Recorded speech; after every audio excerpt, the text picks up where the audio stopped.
Hello, good evening, everyone. Welcome to the Agricultural and Biosystems Engineers Licensure Exam Fee Review under the Upstep Review Caravan 2026. Ayan, so we are very happy to see you here tonight.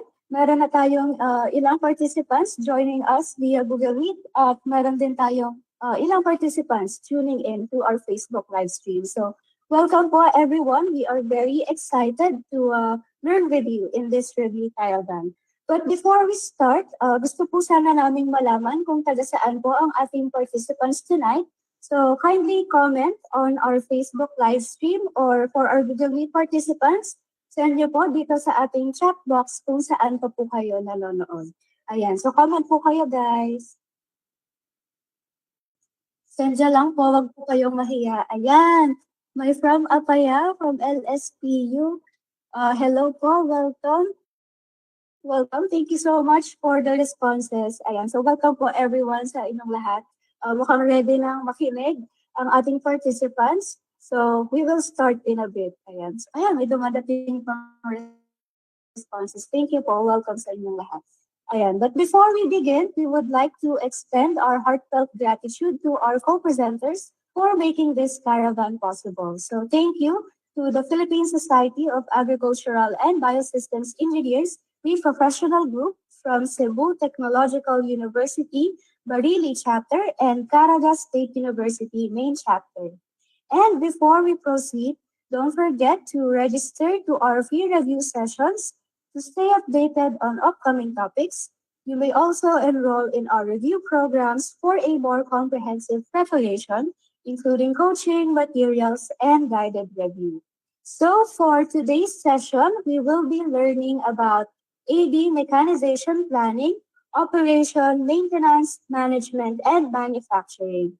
And now it is my pleasure to introduce our lecturer for our first session. She graduated with a degree in Bachelor of Science in Agricultural and Biosystems Engineering from UPLB and is now a registered agricultural and biosystems engineer. Let's all welcome and give a virtual round of applause for Engineer Wisdom Paula Javier. Hello po, good evening. Hello po, good evening po. I-share screen ko lang po saglit.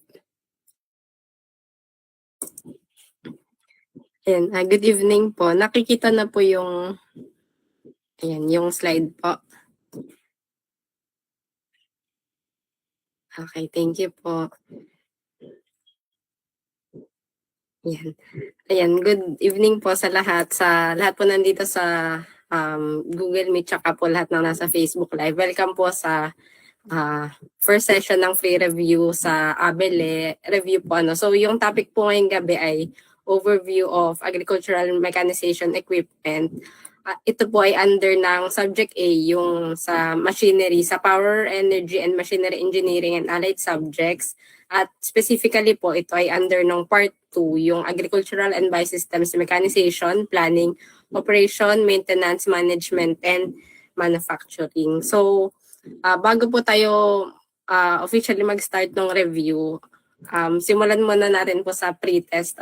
So kung meron po kayong, ayan, sa mga nanonood po, pwede kayo kumuha ng paper o kaya cellphone kung yun ang meron kayo po. Tapos try natin sagutan to. 1 to 5 lang naman, pre-test, para maka-gauge natin kung ano yung natatandaan natin dun sa subject natin mula nung undergrad tungkol sa mechanization. So kung ready na kayo, i-flash lang natin. Tapos mamaya, i-check po natin kung tama ba yung ating mga sagot. So, ready na ba yan? First question po ng pretest ito. A province is planning to improve farm productivity by increasing the use of agricultural machines. According to the national goal for agricultural mechanization, what level of mechanization should be achieved? So, A is 2.2 HP per hectare. Tapos letter B po ay 3, letter C ay 4, at letter D ay 5.5. Ayan, pwede po kayo mag-chat sa wag po muna tayong mag-search kasi mawawala ng saysa yung pretest natin kung magsa-search kayo kahit may Google kayo sa tab. So, yan, sagot lang po tayo sa chat box, pwede din, o kaya gusto nyo ilista nyo sa papel para ma-check natin mamaya. Sige po. Note natin yung ibang sagot ay letter B po, Letter B. Sige, thank you po sa mga sumagot. So, note po natin yan. Mamaya po natin checkan pagka sa dulo po, So, question number 2. A farmer is preparing a field with sticky clay soil. He wants a primary tillage implement that reduces the friction encountered with the sliding moldboard plow. Which implement is the best choice? So, ang 4 na choices po natin, moldboard plow, chisel plow, disc harrow, at saka disc plow. Sige po, chat kayo ng sagot or sulat nyo po para manood. To letter B. Sige po, ano pa ang ibang answers para may engagement po tayo dito kahit sa chat box. Pwede rin sa Facebook Live po, pwede nyo rin i-comment yung mga sagot. Letter D. Sige po. Ayan. Sige, yung iba po siguro sa papel nagsusulat. Proceed po tayo sa next question.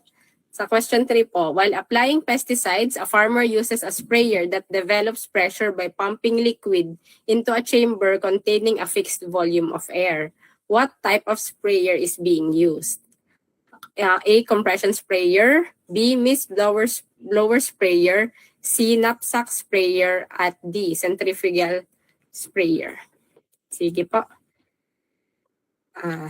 Meron po kayong answers. Pwede nyo ilagay sa chat.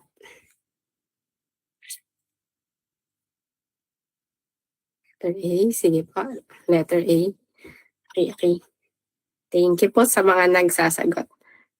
Sige po. Proceed tayo sa next question.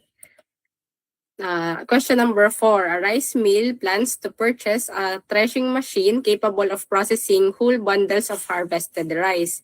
The manager prefers a machine in which the straw passes completely through the threshing section despite its higher power requirement and heavier construction. Which feeding system does this describe? Feeding system ng threshing machine. Hold-on feeding, side feeding, end feeding, throw-in feeding. Letter D. May ibang answers pa po kayo? Ilagay niyo lang po, letter D. Okay po. And thank you po sa mga nagsasagat. Letter D. Sige po. Question number 5 naman po. A farmer wants to control weeds in a flooded rice field using an engine-powered rotary machine to reduce labor and improve efficiency. Which equipment is the most appropriate? A. Push-type weeder, B. Animal drawn weeder, C. Power weeder, at D. Hand hoe. Letter C. Sige po. Chat lang po kayo ng mga sagot niyo. Power weeder, push-type, animal drawn, hand hoe. Ayan. Thank you po sa answer. So, yun po yung 5 nating pretest question. So, kung sana po na-note niyo yung mga sagot. At bago tayo mag-check talaga ng answers, ay dadako muna tayo dun sa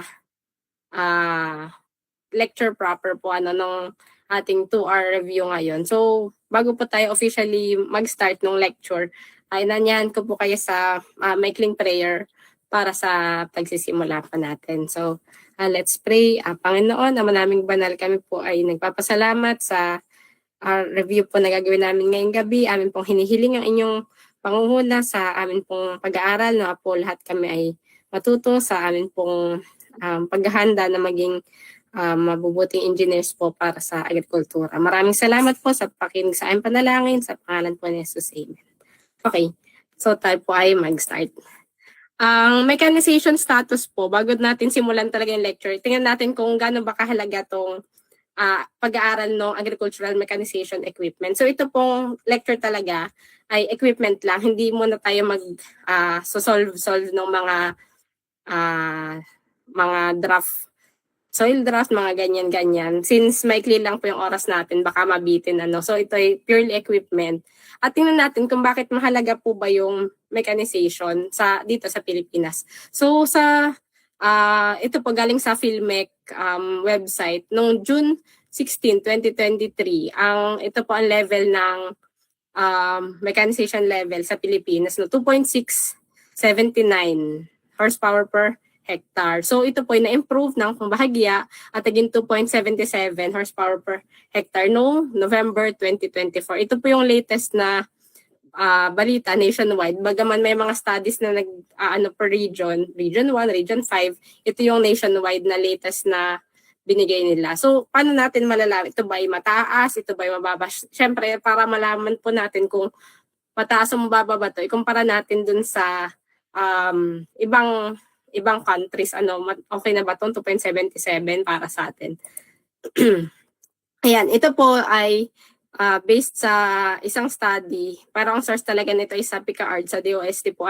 Itong sa Philippines noong 2011, sa rice and corn na lang siguro tingnan natin, mas maganda. 2.31 po yung mechanization status. At yung atin kanina nakita ay, di ba, 2.77 noong 2024. All crops naman na yun. So, nag-improve naman po siya mula sa 1.23. Ngayon, tingnan natin, mataas na ba to? Okay na ba? Pwede natin ikumpara. Noong 2011, 2012 data, ito po yung, syempre, yung mga Japan na yan, bigatin talaga. So, sila 18.87 horsepower per hectare.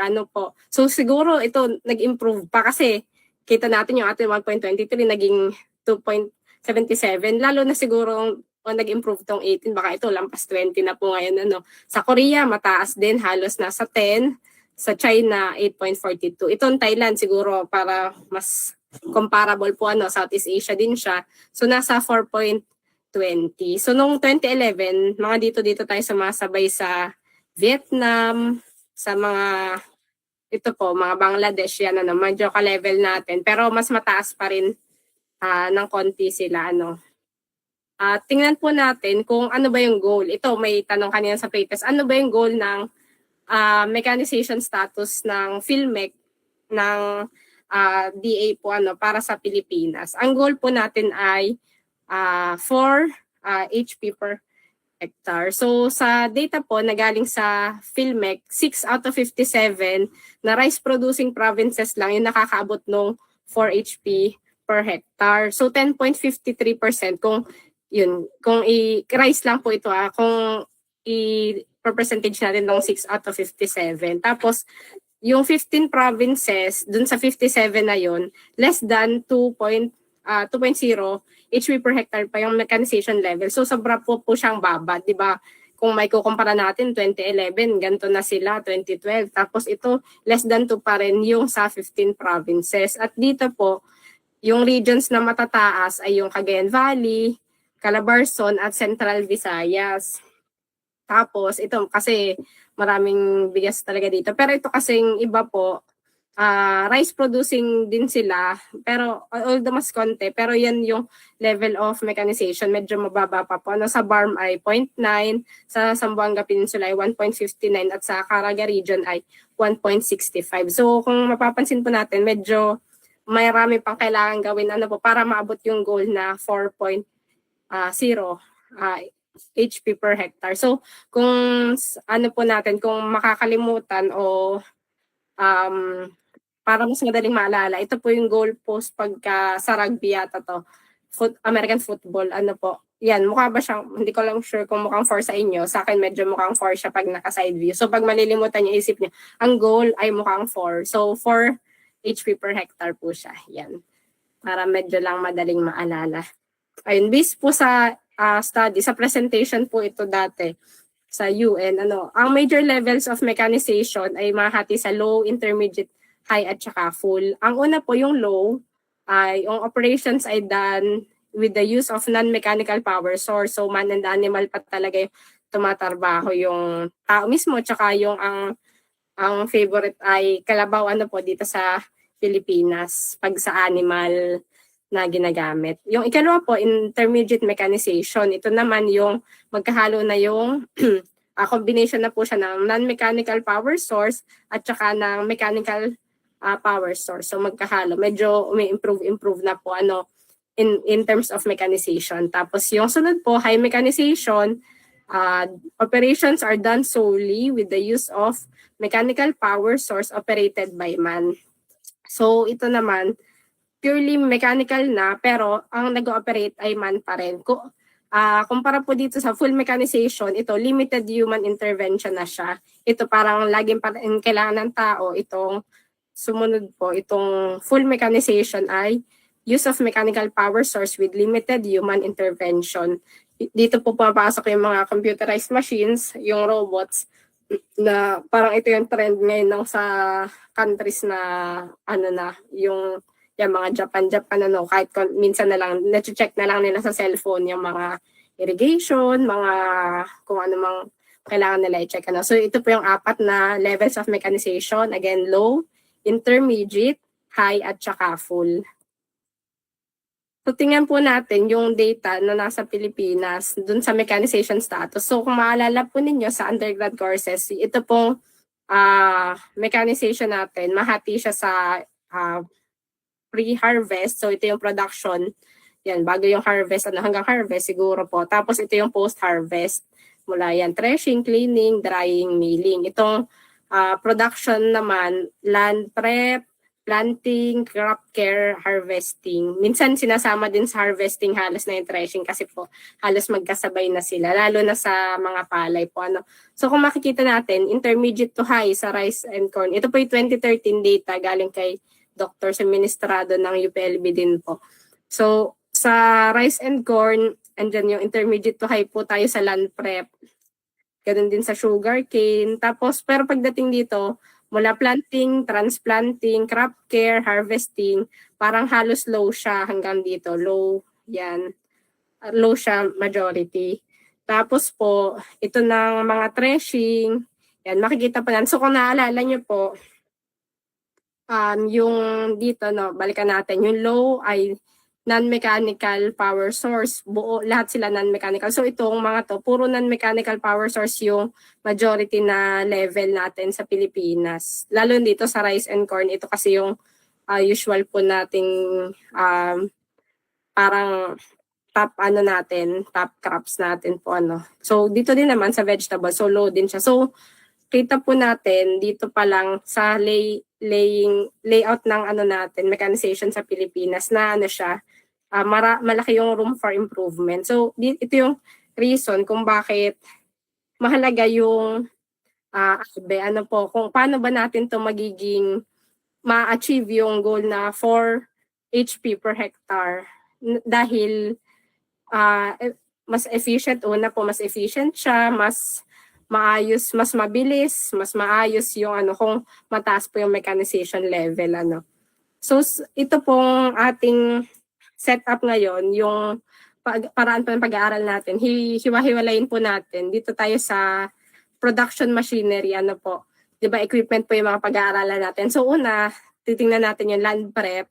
Tapos pag natapos tayo sa land prep, hanggang kaya sa oras po mag-move tayo sa planting, sa crop care, harvesting, hanggang threshing tayo mamaya. Kasi itong mga sunod ay sa post-harvest engineering na po siya mas madidiscuss. So dahil ito ay subject A, yung power engineering at saka yung machinery, dito po tayo mag-focus sa bago mag-harvest or hanggang harvest. Po. So una po, land prep muna tayo.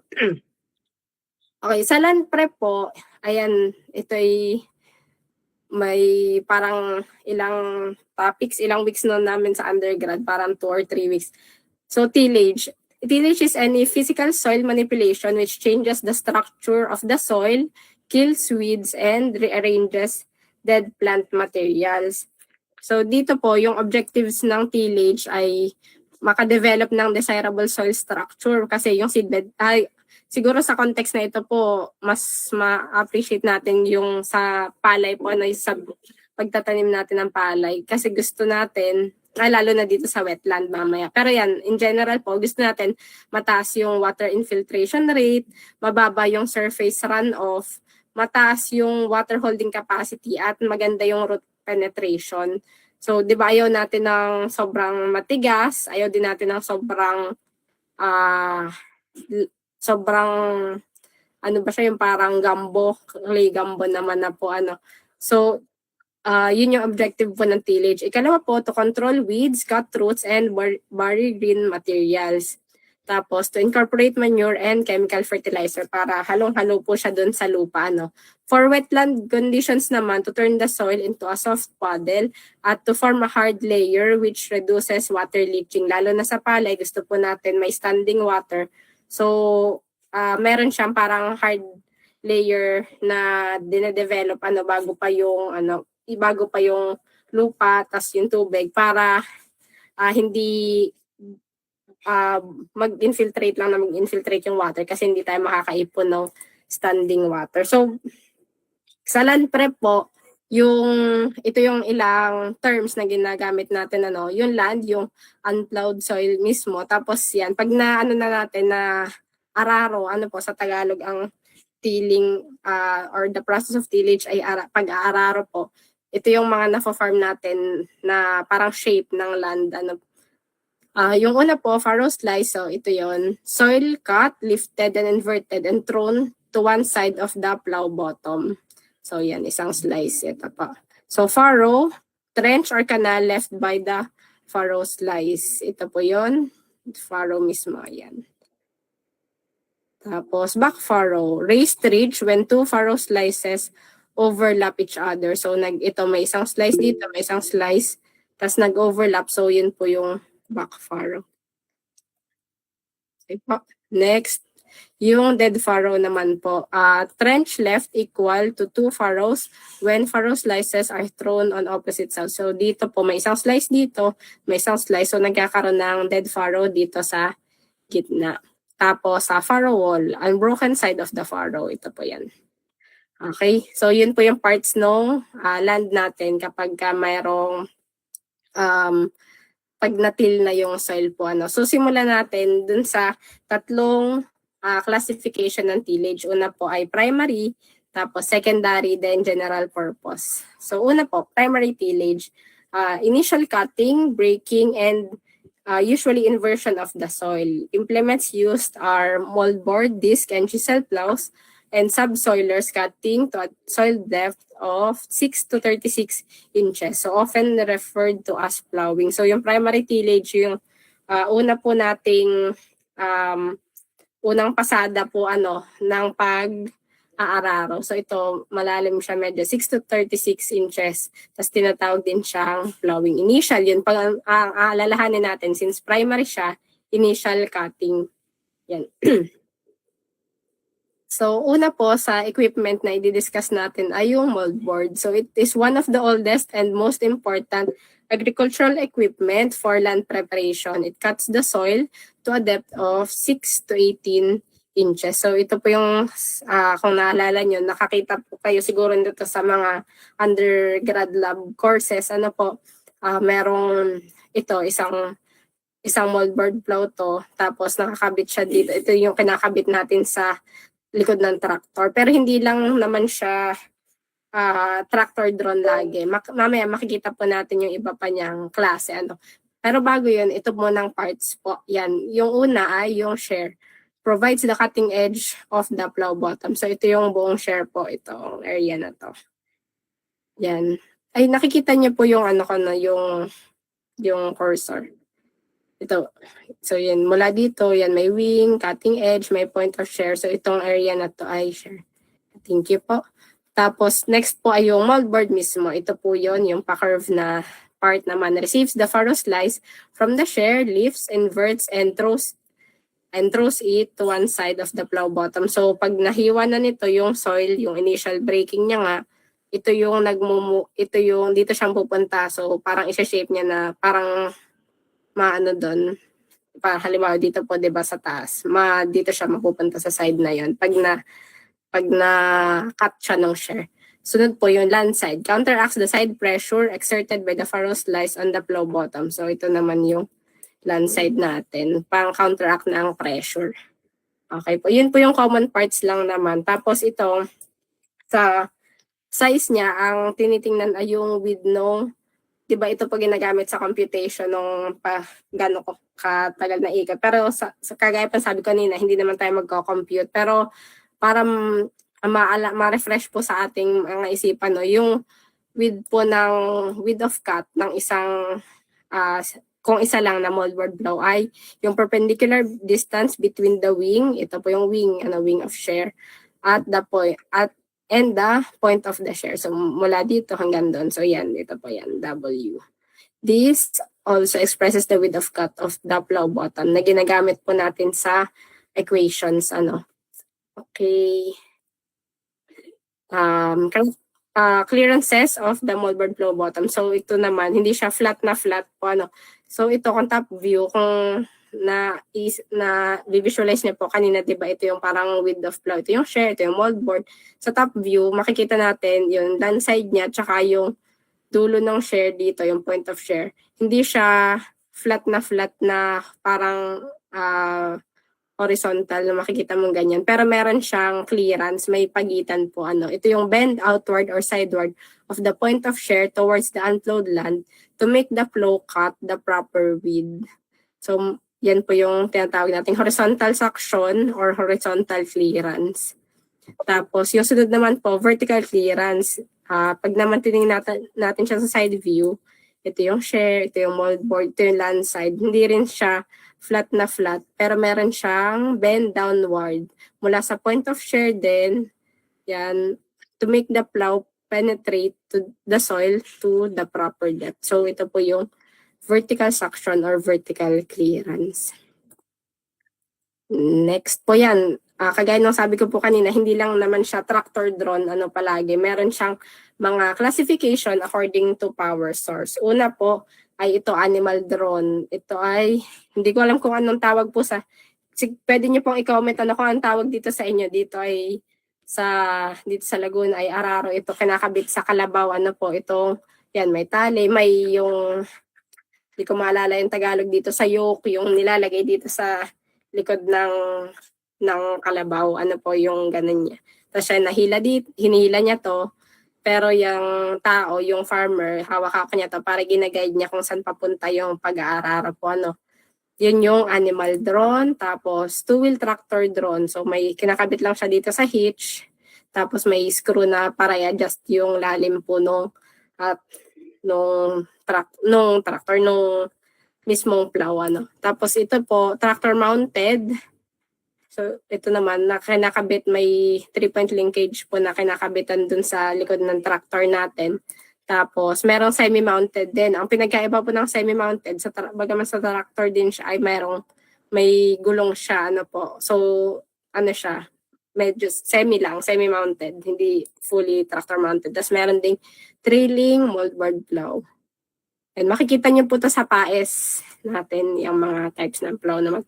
Okay, moving on po sa second type ng primary tillage equipment. Dalawa lang po i-discuss nating primary tillage equipment ngayon. So, ikalawa po ay disc plow. It was developed in an effort to reduce friction in the sliding moldboard plow bottom by using a rotating disc plow bottom. So, di ba kanina yung moldboard po ay parang patusok siya yung dulo. Ito naman, bilog siya. Ang ginawa po ito dahil para ma-reduce yung friction na na-experience doon sa moldboard flow. So nag-innovate yung mga unang panahon na engineers o mga nag-design nito. At yan po yung naisip nila, gawin siyang pabilog, pa-disc naman. Yan.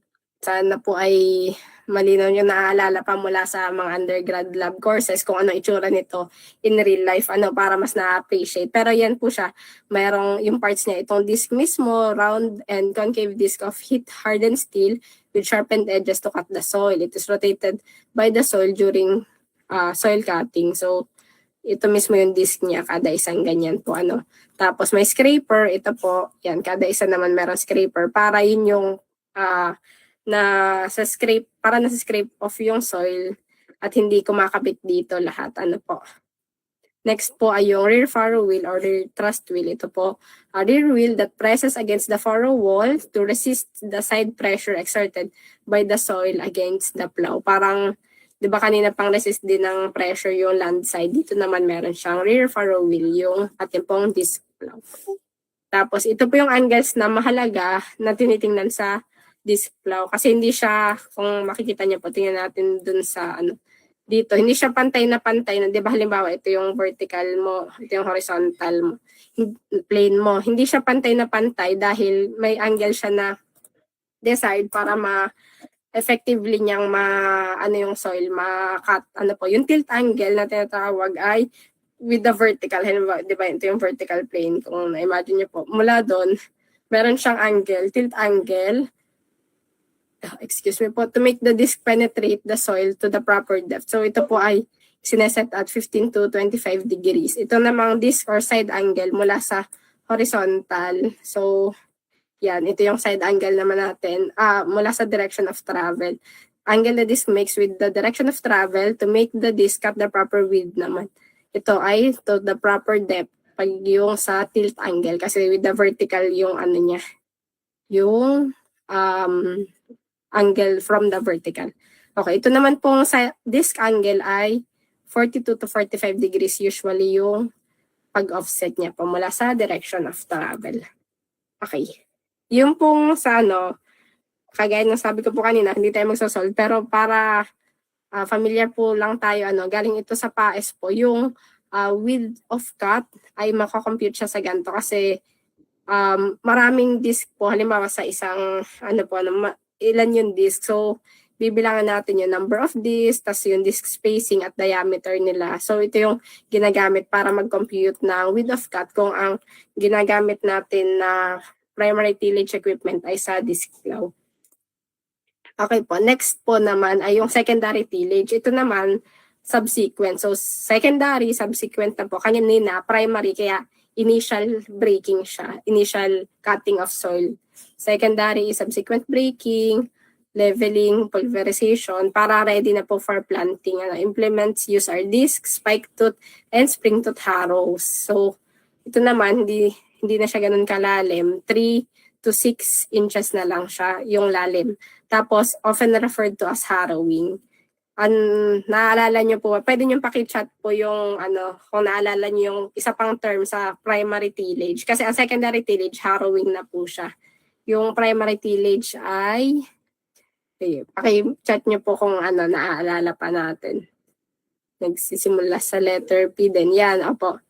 Plowing. So, yun lang para kung malilito po kayo, P, primary, initial, plowing. So, PP siya. Tapos ito naman, secondary, SH yung niya. Secondary, harrowing, SH. Tapos secondary, subsequent na po. PP at saka SH. Sige. Tingnan po natin yung ilang harrows na equipment na ginagamit dito. Una po, yung disc harrow. Parang kamukha din siya nung disc plow, pero meron siyang pagkakaiba po. Since yun nga, mas mababa yung cut niya, 3 to 6 inches lang. So, 2 or more sets of disc gangs cutting the soil to a depth of 3 to 6 inches. Ang isang gang po ay made up of a number of discs mounted on a common axle. So, sa isang ganito, yan, isang gang siya. Mas maganda po siya pag naka-top view, makikita na. Yan, ito, pwedeng isang ganito, isang gang po. Ito, kagaya ito, 4 na gang yung meron siya. So, tingnan natin yung basic parts po ng isang disc harrow. Una, yung disc. Yan, kada isang bilog na yan ay disc po natin. Tapos, yung disc gang, yun nga, assembly of disc, all rotating on a common shaft, 3 to 13 discs per gang, yung usual niya. So, ito, isang gang na ganyan. Isang shaft. Yan, isang shaft dyan. Okay. Next po na common parts pa ay yung bumper. A washer on one of the common shaft to absorb the end thrust of the gang. Tapos, yung bearing, 2 to 3 bearings per gang. So, kita niyo po dito may nakalagay na bearing housing since may bearing dun sa para umikot na maayos po yung ating disc harrow. Okay, ito po yung sasabi ko kanina top view, mas maganda makita. So, ito yung isang gang, ito yung isang gang. So, based po sa parang arrangement ng gangs, meron tayong types of disc harrow. Una po yung single action. It consists of 2 gangs of disc placed end-to-end which throws the soil in opposite direction. So ito pag ganon siya, tapos ito naman pag ganon yung niya ng soil. Kung mapapansin niyo sa orientation po ng disc. So may two gangs na magka-opposite direction. So ito po ay single action disc harrow. Tapos yung sunod po, tandem disc harrow consists of two or more gangs in which a set of two gangs follows behind the front gangs and is arranged in such a way that the disc excuse me po, on the front gangs throw the soil in one direction, usually outward, and the disc on the rear gangs throw the soil in opposite direction. So dito po, merong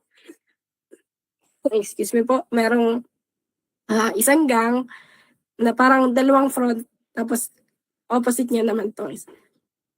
Excuse me po, kuha lang pa ako ng tubig. Saglit.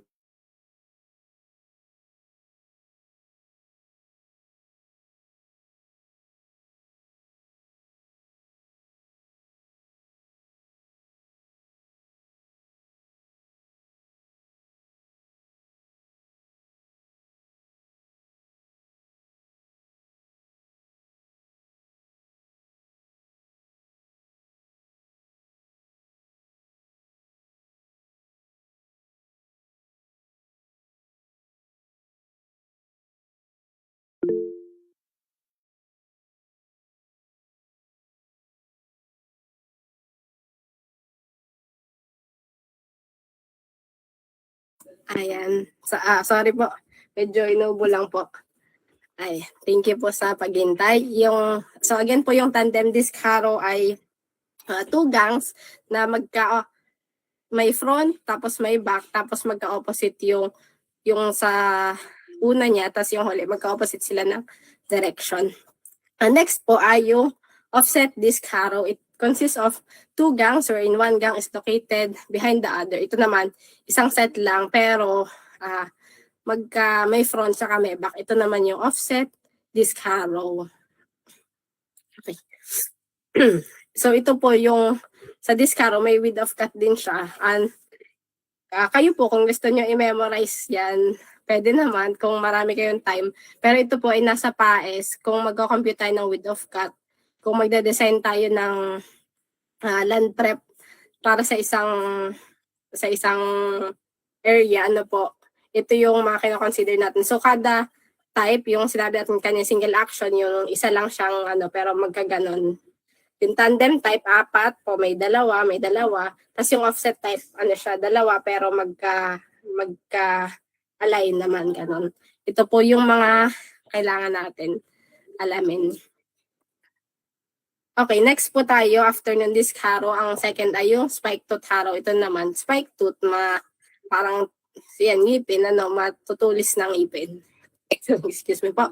So, this consists of long, rigid spikes clamped or welded to crossbars on a staggered arrangement to attain maximum steering and raking of the soil. The crossbars can be rotated to change the angle of the teeth. So, nararotate din yun. Kita niyo po to, meron siyang disc na nakakabit. Tapos, dun pa nakakabit yung spike tooth harrow. Para siguro, ito nakaangat naman. Para ito yung i-engage niya. Tapos mamaya ito naman siguro. Pero ganyan yung itsura niya po.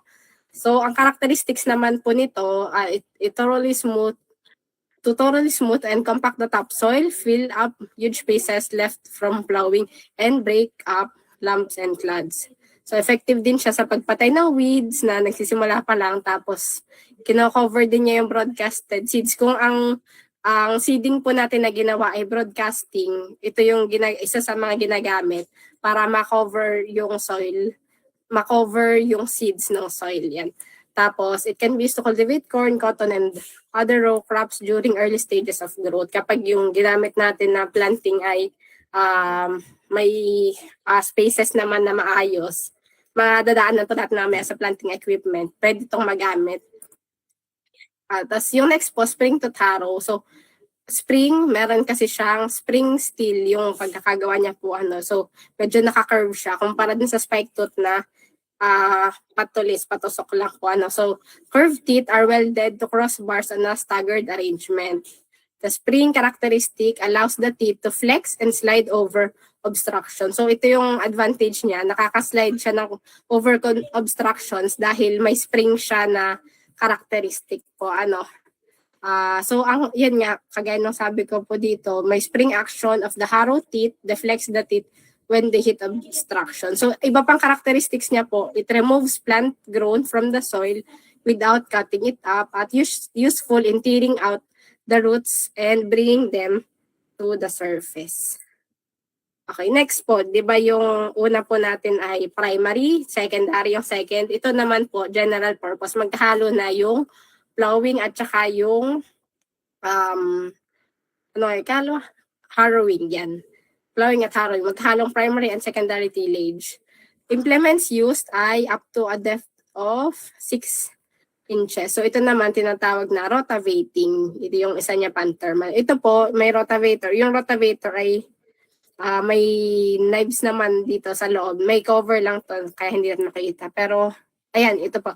May knives siya, parang knives ang yan, on term nila. Set of cutting knives or tines mounted on a horizontal power-driven shaft rotating at high speed. So dito, ito na-achieve niya na yung magkahalong primary at secondary. Dahil, ano siya, yung nakasaslice niya po yung thin sections of the soil and pulverizes them by centrifugal force na. Suited for both dry and wetland operation. So ito yung advantage niya naman.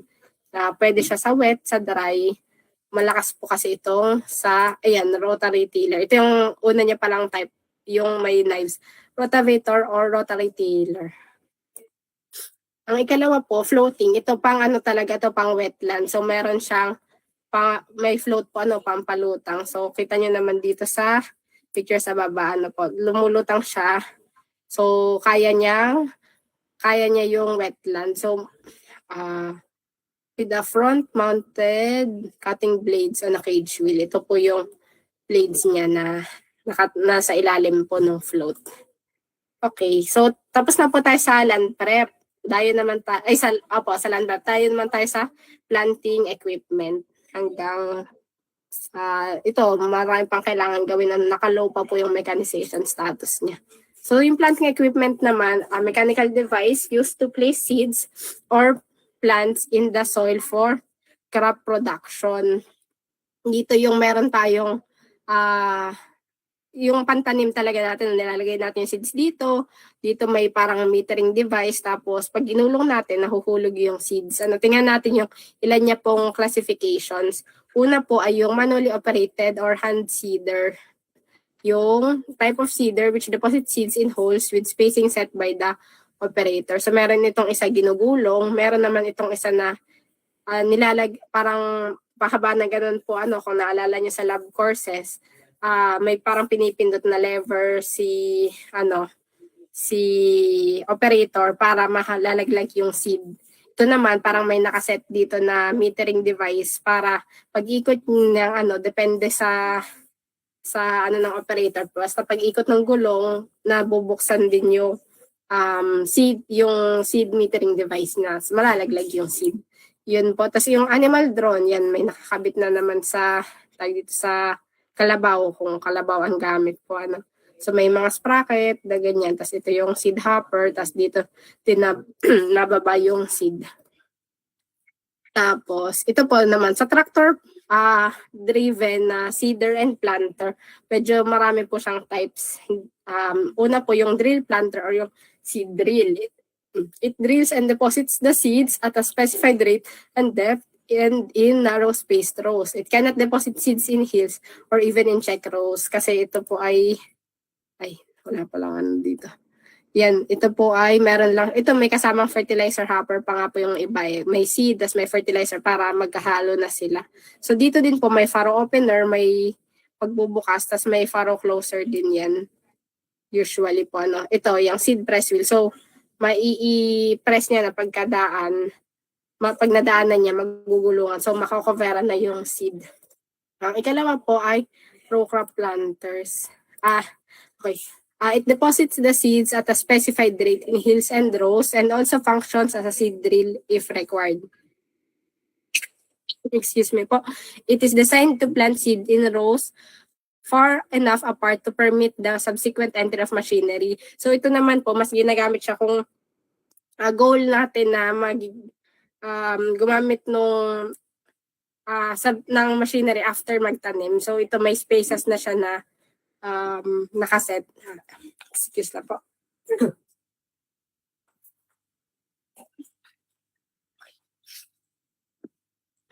Thank you po.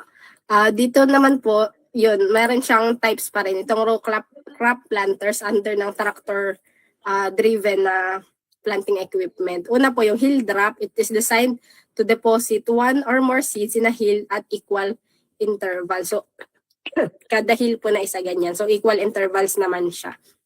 Tapos, yung check row, ito, equal na yung distance between hills, tapos yung distance between rows equal din. Dito po kasing hill drop, magkaiba, mas maliit yung, basta hindi sila equal no distance between hills tsaka distance between rows.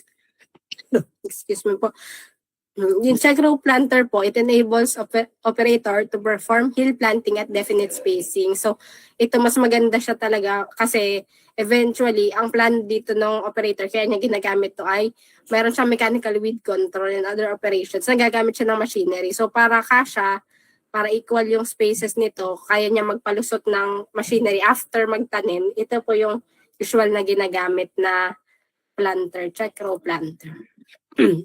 Itong precision planter naman, mas high-tech po, no? Designed to deposit a single seed at equal row intervals. Tapos yung ikatlo po, 'di ba, row crop, yung una ay seed drill, tapos row crop yung ikalawa. Ito naman broadcaster. So ito ano lang pang inisa-scatter lang talaga siya. Tapos yung kagaya na sabi ko kanina po, may pwedeng gumamit ng spike tooth harrow para ma-cover yung seeds.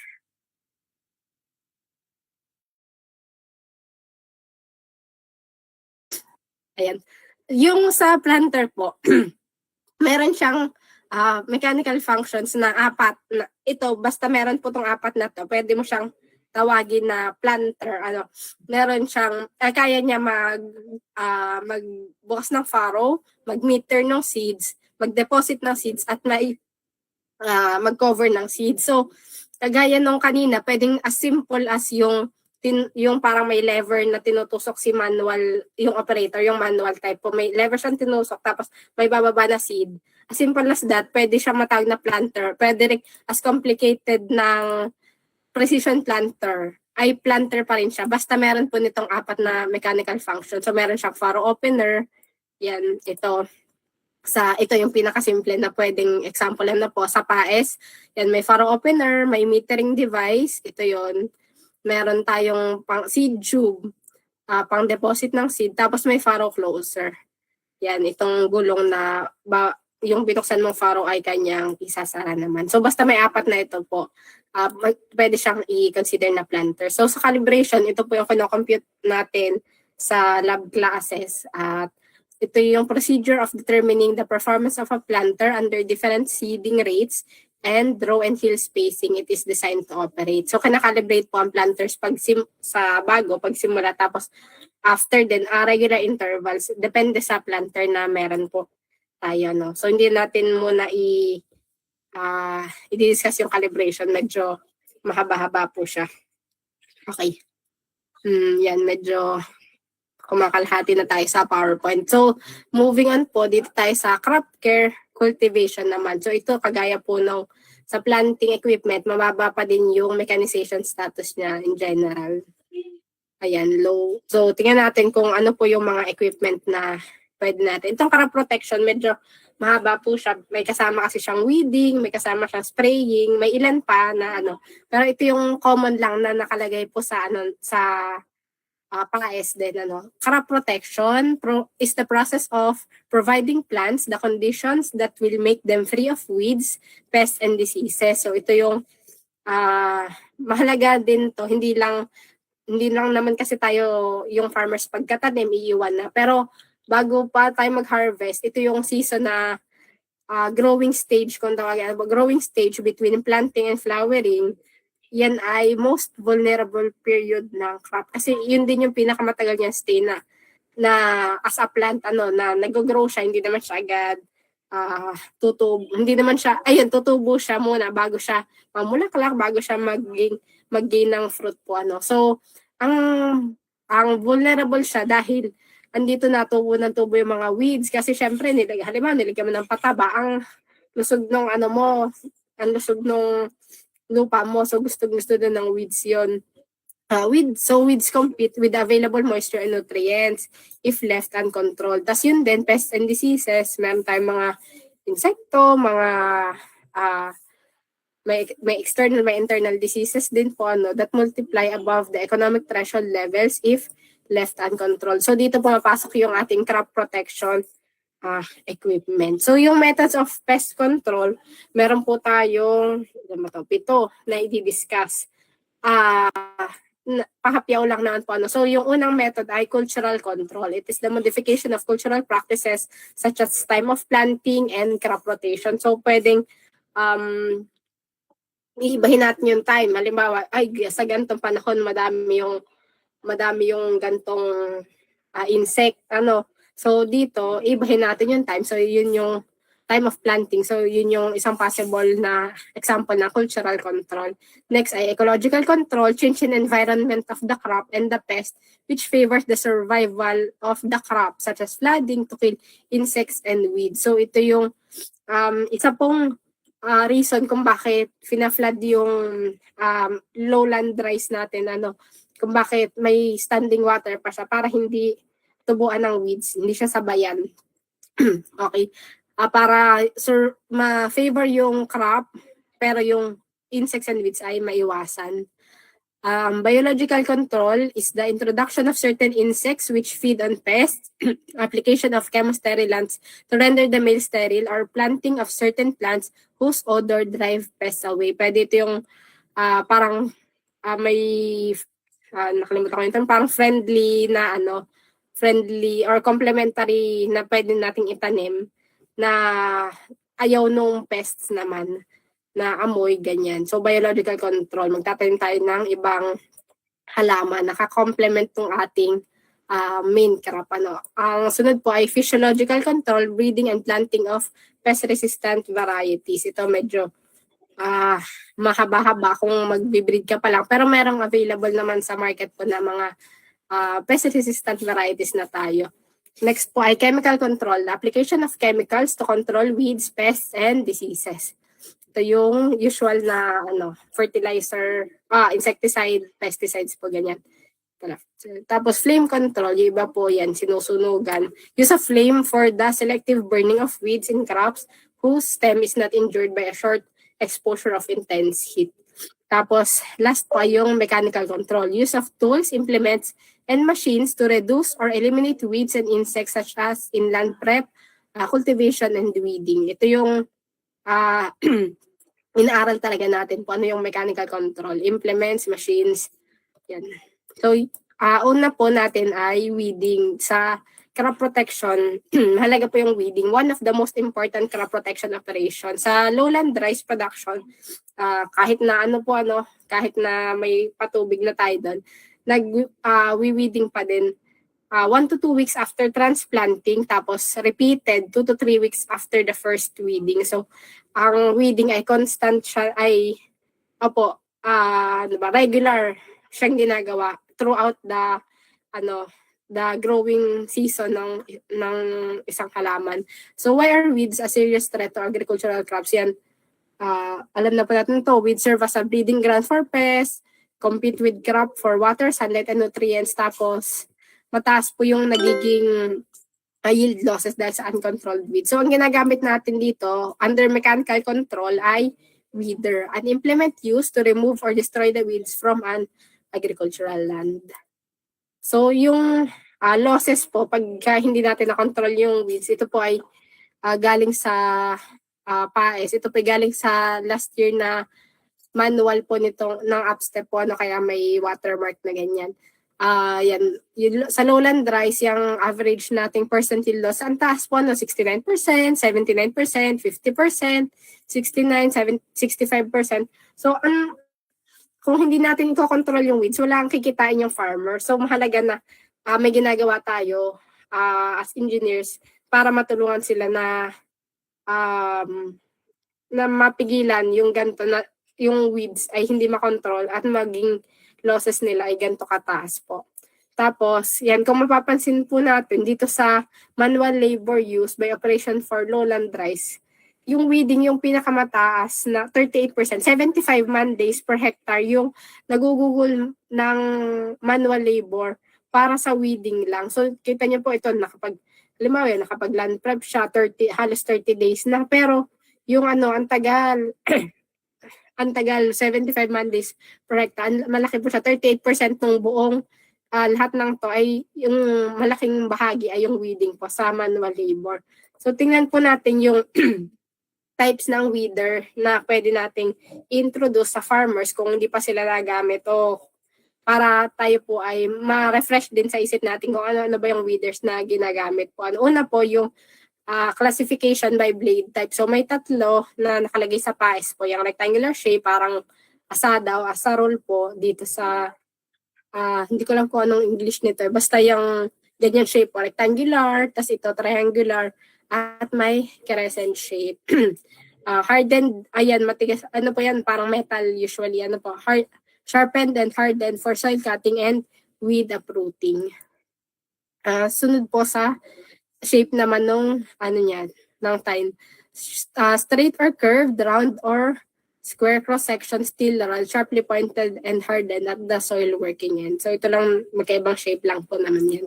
Tapos sa rotary type, pwedeng curved o kaya po itong straight paddle type naman. Curved spikes or paddles attached radially to a common axle which rotates when pushed forward to uproot and bury weeds. So yan po yung ilang classifications. So ito naman by power source. So meron tayong manual. Sa manual, merong handheld at saka po yung push type.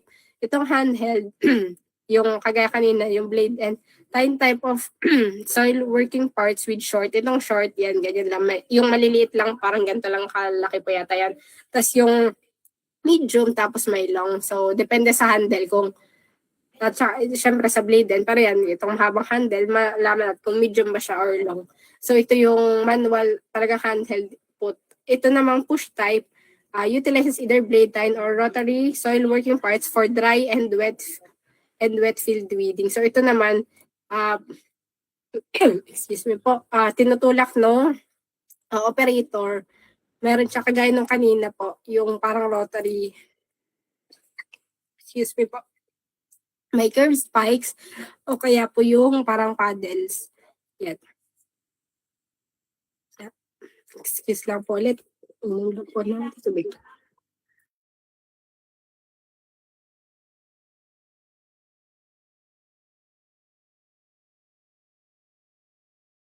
Okay.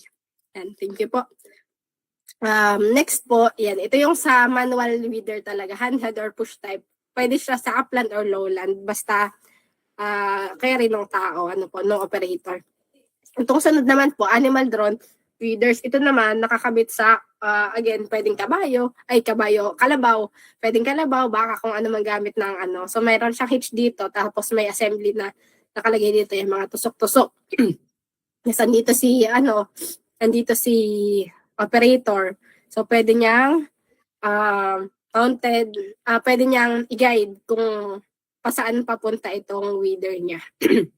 Usually po for upland weeding, yung animal drone weeders, kasi mahirapan si kalabaw na maglakad kung kung may tubig, malagkit sa kanya siguro. Yan. Tapos next po, tractor mounted weeders. Kagaya ng handheld or manual ay, din siya, pwede for upland o kaya for upland talaga siya. Soil working parts are mounted on a frame or toolbar pulled by a 2-wheel or 4-wheel tractor for upland weeding. Tractor mounted po yan. Yan, may nakakabit sa 3-point linkage natin. Yung power weeders, ito naman, design talaga siya for lowland weeding. Yung power weeder, meron siyang, kasi di ba ito pong tractor mounted, lang siya, kakabit mo sa tractor, hihilay ng tractor. Itong power weeder, meron siyang engine na sarili. Rotary type weeder driven by its own engine for lowland weeding. So, yan, power weeder. Tapos ito po yung mga indices na tinitingnan natin para sa performance ng weeder. Weeding index, una po, ratio between the number of weeds removed by a weeder to the number originally present. So, i-divide lang yun. Parang lang po siya talaga. percentage ng kung ilan yung weeds na natira, ilan yung weeds na natanggal pala. Tapos over sa ilan yung weeds nung simula talaga times 100. Na dito lang pa ang mahalaga, yung sampling area natin ay 1 square meter na randomly selected. Tapos percent ng damaged plants, number of plants na damage after weeding divided by number of plants before weeding. So yan, medyo self-explanatory po pati itong pangalan niya is percent ng damaged plants talaga. Tapos ito po, dito sa performance index, yan na may solve muna natin yung field capacity.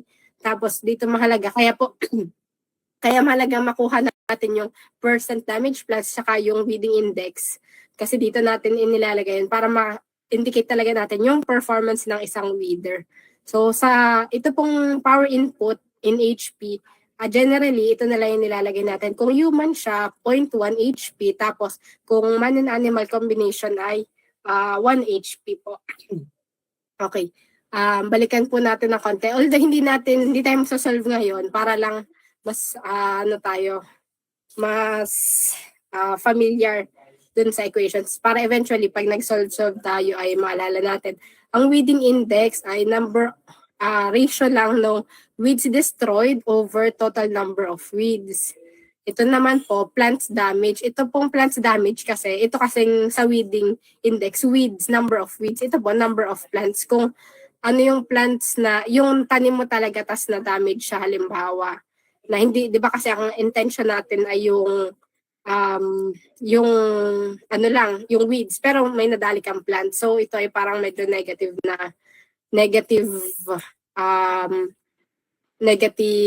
na performance ng weeder pag mataas po ito. So, minamine siya sa 100 dito. Ayan. Dito sa performance index, again, actual field capacity times 100 minus ng percent damage plants, tapos times ng weeding index over power input. Ang power input, 0.1 for human at 1 for man-animal combination. Okay, tapos na po tayo sa weeding. Ang sunod po natin ay sa sprayers naman. So sprayers, ginagamit pwede siya sa pag-apply ng herbicide, ng insecticides, pwede rin sa fungicides at saka sa plant nutrients. Yun, mga fertilizer, ganyan. Ang popular way of applying chemicals dito sa Pilipinas, ang usual po natin ginagamit ay yung knapsack sprayer. Mayroong tanong kanina sa pre-test nito. May sprayer na kung naalala nyo po. So dito meron lang dalawa tayong i-discuss na klase po ng sprayer maya-maya. So una muna bago natin puntahan yun ay yung functions ng sprayer. So paano natin masasabi na sprayer ba? Anong dapat na meron sa isang sprayer? Una po, i-break niya yung liquid into droplets of effective size. So meron tayong nozzle assembly dito na siya yung nagbe-break nung malalaki nating liquid para maging parang liquid blobs, magiging siyang droplets at mas effectively ma-absorb ng soil natin o ng plant. Next po, distribute the spray solution uniformly at regulate the spraying rate. So tingnan natin po yung ilan niyang components ng isang knapsack sprayer. Okay. Dito po, yan, merong mga highlights dito. Tingnan po natin yung ito yung parang niya sa PAES, schematic na diagram niya. So una po, ang chemical supply, ito yung dito, yung pinaka-tank niya, yan, tank. Diba, ito buo naman po siya. So yung chemical supply, pwedeng, kagaya sabi kanina po, pwedeng herbicide, insecticide, fungicide, pwedeng fertilizer, pwedeng dito talaga siya nilalagay sa tank. So yung chemical supply ay dito nakalagay sa tank natin. Tapos energy source, pump and pressure chamber. Ito po yung meron siyang pump dito na yan, itong lever na to binobombay, ginagan. Parang 'di ba naka-backpack po yan. Kung naalala niyo sa lab classes may pinakita sa amin dati na knapsack sprayer talaga, tapos ginaganon siya. Pwedeng sa harap, meron din yatang sa gilid yung tapos, so may introduce ka dito, pwedeng liquid or air. Mamaya, tingnan natin po yung pinagkaiba ng dalawa. Pero meron ditong pump ka, may piston assembly, may pressure chamber na may ipunan mo ng pressure para yung liquid mo sa loob, yung chemical supply na nasa tank ay maging pressurized. Tapos, effectively, mapalabas siya sa nozzle mamaya. So, ito naman, yung atomizer natin ay yung nozzle. Yung nozzle assembly, ito po siya sa dulo nitong itong parang line na to.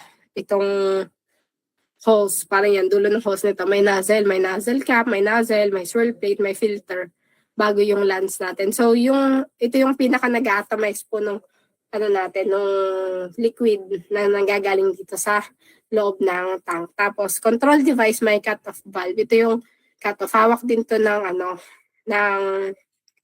operator. So, kung gusto niya bang pag pinapress, may lever po dyan.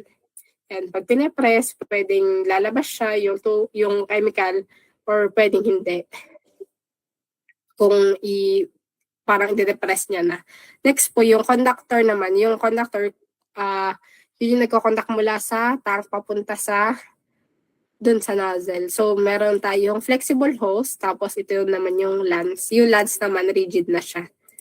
Okay. So, tingnan po natin tong ito yung tanong kanina, merong dalawang klase kasi siya. Yung, ito pong compression sprayer, actually tinatawag din siya compression knapsack sprayer, nakita ko sa PAES. Pero in general, basta may compression, ang ina-add po dyan ay air. Di ba ito binobomba siya? Parang yung binobomba na ganun po. Ang dinadagdag dito, add ay air to a container with a fixed volume of liquid. So may liquid dito, ang dinadagdag may air para ma-pressurize to. Tapos ito namang isa, knapsack sprayer, adding liquid to a chamber with fixed volume of air. So ito medyo siguro baka malito ang ilan. Pag malilito po kayo kung hindi niyo maalala, ano nga yung sa compression, ano nga yung sa knapsack. Ang air po, ang dinadagdag sa compression sprayer ay air. So, ano ba ang nako-compress natin? Liquid or anong mas compressible? Liquid or air? So, kung maalala nyo, mas compressible yung air. So, sa compression sprayer, air yung dinadagdag. So, yun po yung isang paraan din para maalala siya. No? Adding air ay compression kasi air ay nako-compress. So, kung sinabi niya na liquid, agad maisip mo na, pag liquid, hindi yung compression. So, ano pa ba yung isa bukod sa compression? Knapsack po lang. So, yun lang. Air ay compression, pag liquid ang dinagdag ay knapsack sprayer. Okay. Yung sa nozzle po natin, tignan natin yung correlation naman ng high pressure sa sa droplets, sa flow rate, at saka sa spray angle. So, pag high pressure, mas maliliit yung droplets natin. Yan, nandito sa extremely fine, very fine, yung ating droplets. So, pag higher din yung pressure, mas mataas po yung flow rate. At pag higher din yung pressure, wider yung spray angle. Pwedeng mas makover natin ito sa engineering science, yung sa pressure, sa fluid. Pero dito, dahil nandito na tayo sa higher abe na crop protection, ito na lang, alam ko po na gets nyo na to. So, para saan ba maganda tong spray qualities na to? So, dito tayo magsimula kasi meron na siya. Fine. Pag fine yung spray quality, maganda yung cover niya. Tapos yung sa medium, ito po yung sa most products naman din. Kasi hindi mo naman kailangan ng masyadong OA na pa-nozzle pa, no? Usually, yung medium na spray quality, okay naman po siya. Pero pag herbicides, ito yung ginagamit natin, mas siya na coarse.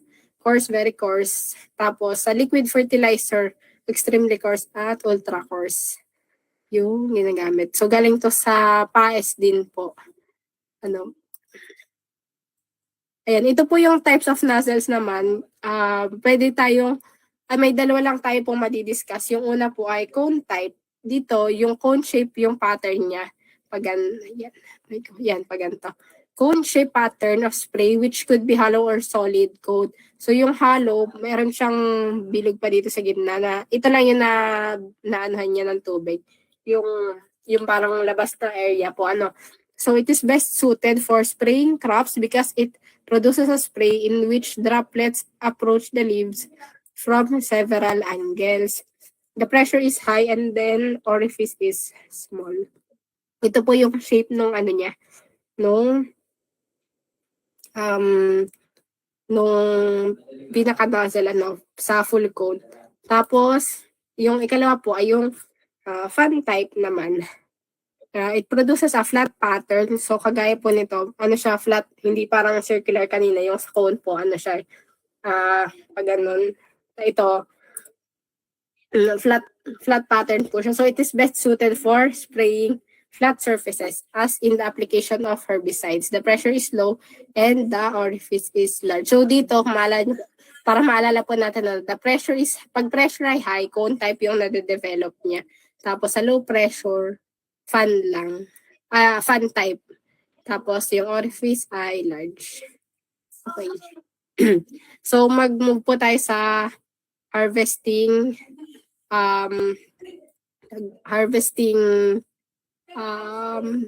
mechanization equipment. Pero ay, bago po yun, excuse lang po, inom lang po ng tubig saglit. Thank you po.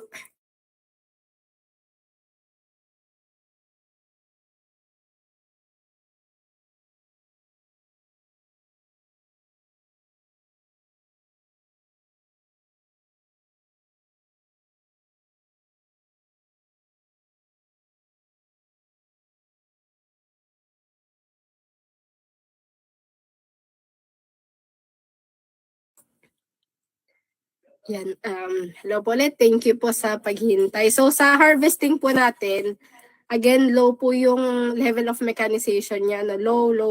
Sa lahat mula rice and corn hanggang fiber crops. So itong malaki pa yung kailangang maabot bago tayo makapunta dun sa goal na. Ano nga po ulit ng goal? Chat po muna kung naalala niyo po. Ano yung goal natin na level of mechanization sa Pilipinas? Anong number 4? Yan. Thank you po sa mga nag-chat yan. 4, mukha siya yung goal post sa rugby, 4, yung gusto nating ma-achieve. Nasa intermediate po yun kung hindi ako nagkakamali. So sa harvesting, it is the process of gathering the useful portion of crop from the field. Yung pagkuha na natin ng nung prutas, kung ano ba, or grains, kung yun yung kailangan natin. So it considers timeliness of operation as a major factor because it affects field losses, time available for the next crop, and grain quality. Yun. Kung mapapansin nyo po dito sa table, and dito yung sinasabi niya, considers timeliness of operation as a major factor. Bakit po? Dahil yung sa time of harvesting, nag-i-induce siya ng significant field losses kapag palate ka na ng palate. So, dito po, yung pinaka-maayos na makukuha natin pa, maunti pa yung field losses, nasa 0.77%. Ay pag nag-harvest tayo, 1 week before maturity. Since, usually po, halimbawa kung meron kang tanim lang sa inyo, na maliliit na, halimbawa talong, may tanim ka, maganda, i-harvest mo siya at maturity talaga. Pero kung ito po, ay considering na malalakihang farm to, mga talagang taniman na hektarya, baka pag nag-start ka at maturity, hindi mo matapos agad in 1 day yun, hindi mo matapos agad.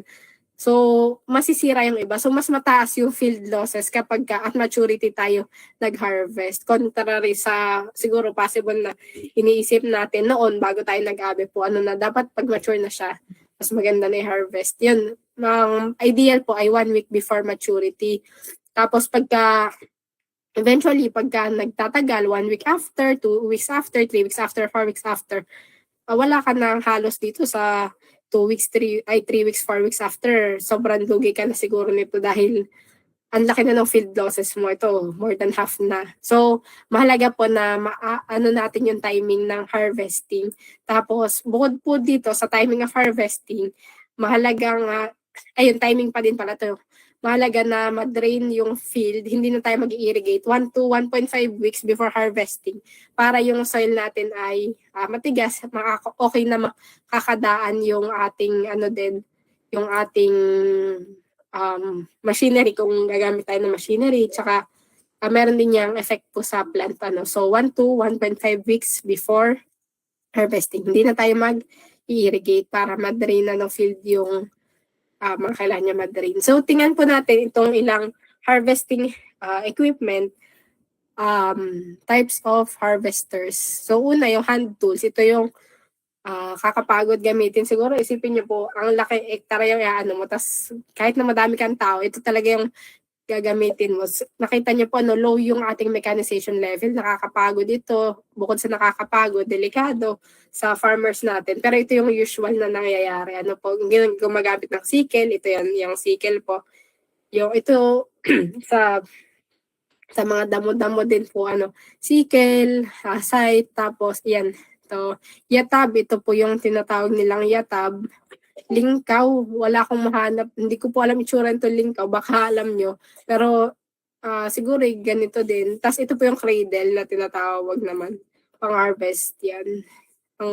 Medyo, ayan, malaki po siya. Parang mas mataas sa tao. Medyo ng tao. Kahit kasi itong dalawa, lang, for maliliit lang na hand tools talaga. Next po, yung reaper windrower, a machine. Ito po, dalawang class ng reaper. So, may binder, may windrower. Yung pinagkaiba po nila, itong reaper windrower, a machine that cuts the standing crop, conveys the cut crop to one side, and lays them down in an orderly manner. Yung binder naman, a machine that cuts the standing crop, binds the cut crop, and lays down the bound crop to one side. So, ito, kinakat niya lang, tapos ilalagay niya yung cut crop sa isang side na orderly manner. So, nakahilera yung windrower. Nakahilera lang siya. Pero yung sa binder, nakabind na talaga. Nakukumpul niya na po, meron siyang ganong mechanism. Yung parang, di ba yung makikita natin mga dayami sa, di ba sa mga US farms, yung malalaking dayami na ganon. Pwede, yun, nakabind na siya agad. Diretso na pagka-harvest din po, So, ito po yung ilang cutting mechanisms ng harvesters. Una po, yung sa slicing or tearing action employed in hand tools. So, di ba yun, sa hand tools natin, kagaya ng mga, kanina yung sickle, may hawakan ka na, halimbawa, may hawakan ka na grass or yung plant mismo, tapos gaganunin mo siya. Okay. Halimbawa, may hawakan ka na yung iha-harvest mo, hawak mo, tapos igaganon mo siya. So, yun yung slicing and tearing action. Parang masaslice niya talaga yun. Yung sunod naman po, ito sa mga sa mga machines na to. High velocity, single element, impact action. Use of sharp or dull-edged blades moving at high velocity of 2,000 FPM to 9,000 FPM. So, dito po, kagaya dito, sa example, sa rice reaper, yung cutting knife niya, ito, di ba, reciprocating cutting knife nandyan. Tapos, ito, mabilis siya nagalaw. Yan, sabi dito, 2,000 to 9,000 FPM. May blade siya na ganyan. So, pwedeng, siya, pabalik-balik na ganun. High velocity, impact action. So, makakat niya yung kailangang ikat. Tapos ito naman, two elements, scissor type action, shearing action between the moving and stationary blades. Okay. So, yun po sa harvesting natin na machinery. Next po, tingnan natin yung threshing. Ito po, di ba sabi ko kanina sa production machinery tayo magfo-focus. Pero yung threshing kasi, kahit na medyo post-harvest na talaga siya, minsan, nagsasabay sila nung harvesting. So, pwedeng harvesting and threshing, usually magkasabay. So, i-discuss din po natin. At ang maganda po dito, sa data naman nung 2013 ni Doc Suministrado, medyo improve na yung niya, kumpara dito sa bago yung itong tatlong processes na to. Yung sa threshing, medyo gumagamit na sa rice and corn, at least gumagamit ng intermediate to high level of mechanization yung Philippine farmers po natin.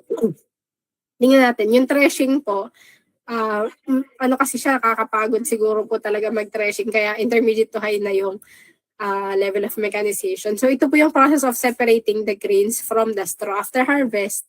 So, pwede ring, meron pong ilang threshing equipment na may kasama na ring cleaning, pwedeng may pahangin, separation of the bulky straw, chaff, empty kernels, and very light impurities for the grains. Parang may kasamang winnowing by using natural wind or blower o kaya by using screen. So, na parang yung sa screen mismo po, di ba, yung maliliit na lusot, yung malalaki na re-retain, ganyan. So, pwedeng ma-divide na siya doon. May ilang threshing equipment na gumagamit dito. Pero, focusing on threshing lang po muna tayo. Sa methods of threshing, meron pong ilang ways na ginagamit. Ito yung manual talaga po. Rubbing action. Grains are detached from their panicles because of a rubbing action as in threading by man, animal, and vehicle. Dito sa Laguna, ang term po na ginagamit, kung di ako nagkakamali, ay giik, ginigiik yung na harvest na, halimbawa yan, palay, ginigiik siya, inaapakan para mahiwalay ma-detach yung panicle dun sa grain. So, ang output nito kung tao po yung nagte-trading ay 14 kg per hour. So, kita nyo po kung bakit mahalaga yung mapataas yung level of mechanization talaga dito.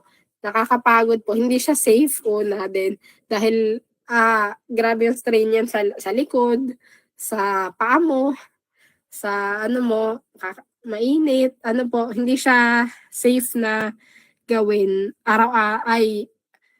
hindi siya safe na gawin lang ng parang isang tao dahil taxing po talaga siya, no? Kaya gusto natin mapataas yung level of mechanization. Ito po ikalawa, impact action naman. Grains are accelerated faster than their panicles and are detached as in hampasan and mechanical threshers. Ito, hinahampas naman yung grains na, no? Tapos parang may makakolekta na po nila dito. So, ang output nito, yung hampasan po, yung manual. Tapos yung mechanical threshers naman, mamaya madadaanan po natin. Pero dito, ang output po, compared dun sa rubbing lang na 14, ito naman, tumaas-taas na siya. Naging 34 kg per hour. So, yung sa manual po, ito. Yung sa mechanical, iba-iba siya. Depende sa machine and power source naman. Okay, dun po sa stripping action naman, merong parang V configuration. Yan, may mga parang nakaganon siya na something. Tapos parang pinapastro nila doon. Parang, di ba, may ganyan siya. Tapos ipinapastro nila doon yung panicles para ma-collect nila yung grain. Ayan, example po. Stripping action naman siya. Okay po. So, yun po yung tatlo. Para maalala lang natin, mag-stick rubbing, yung sa inaapakan, impact, yung hinahampas, at saka yung stripping naman, yung pinapadaan sa parang suklay. Yan, comb-like device. Okay. Yung mechanical threshers po natin, ang ina-employ naman po dito ay yung impact method. Yung parang hampasan na po. So, this can be classified based on power source, type of feeding, direction of threshing materials, and type of cylinder teeth. So, dito po, pwede siyang yung kagaya ng kanila. Pwedeng manual, pwedeng power threshers din. Yung una po, may types of feeding siya na dalawa. Kasama din to kanina sa pre-test po, Dito, kung makita niyo po, parang ito siya, merong ipapasok mo dito yung yung na-harvest mo, tapos ihihiwalay niyo na, tapos dito napupuna yung grain sa ibaba, kung siya flow, kung ganun yung configuration niya. Dito pupuna yung seed sa baba, tapos yung mga hindi kailangan, tinatapon niya na napapaganon.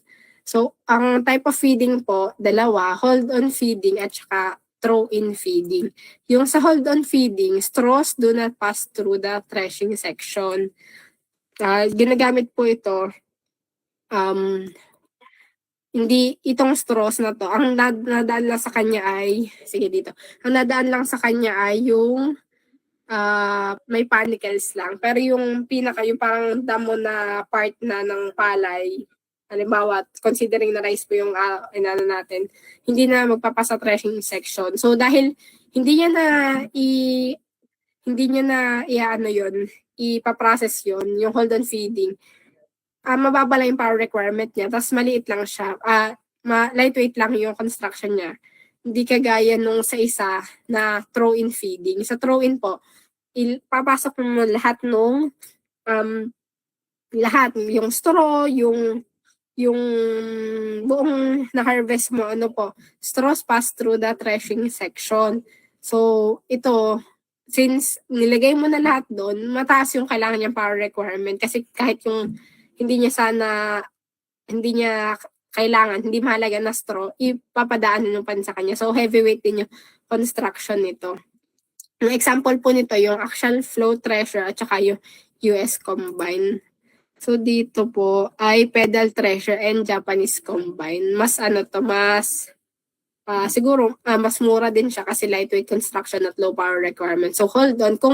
Para maalala lang din po natin ng maayos po, hold on, ibig sabihin, yung straw, i-hold on mo lang siya. Parang hindi mo siya papapass through dun sa threshing section. So, yan. Hold on mo lang yung straw. Tapos, pag throw in, itinapon mo na siya lahat doon. Throw in, tinapon niya sa loob. Parang ganun siguro po.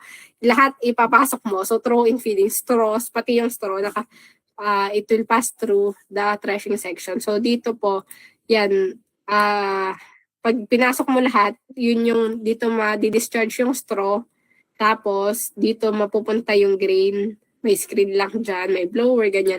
Ito yung example kanina sa picture. Ito yung straw, may itcha niya na dyan. Tapos yung may collector dito nung grains na makukuha natin.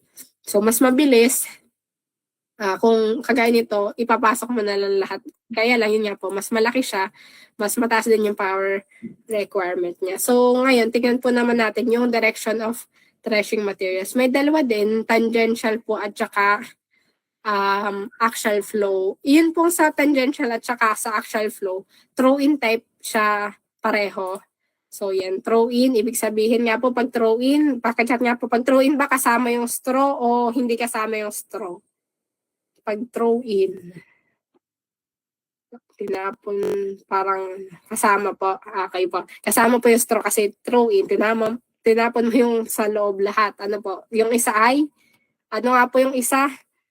Yung isa pa, yung hindi throw-in, dalawa lang yun. Hold siya? So, hold in, hold on. Yan na po.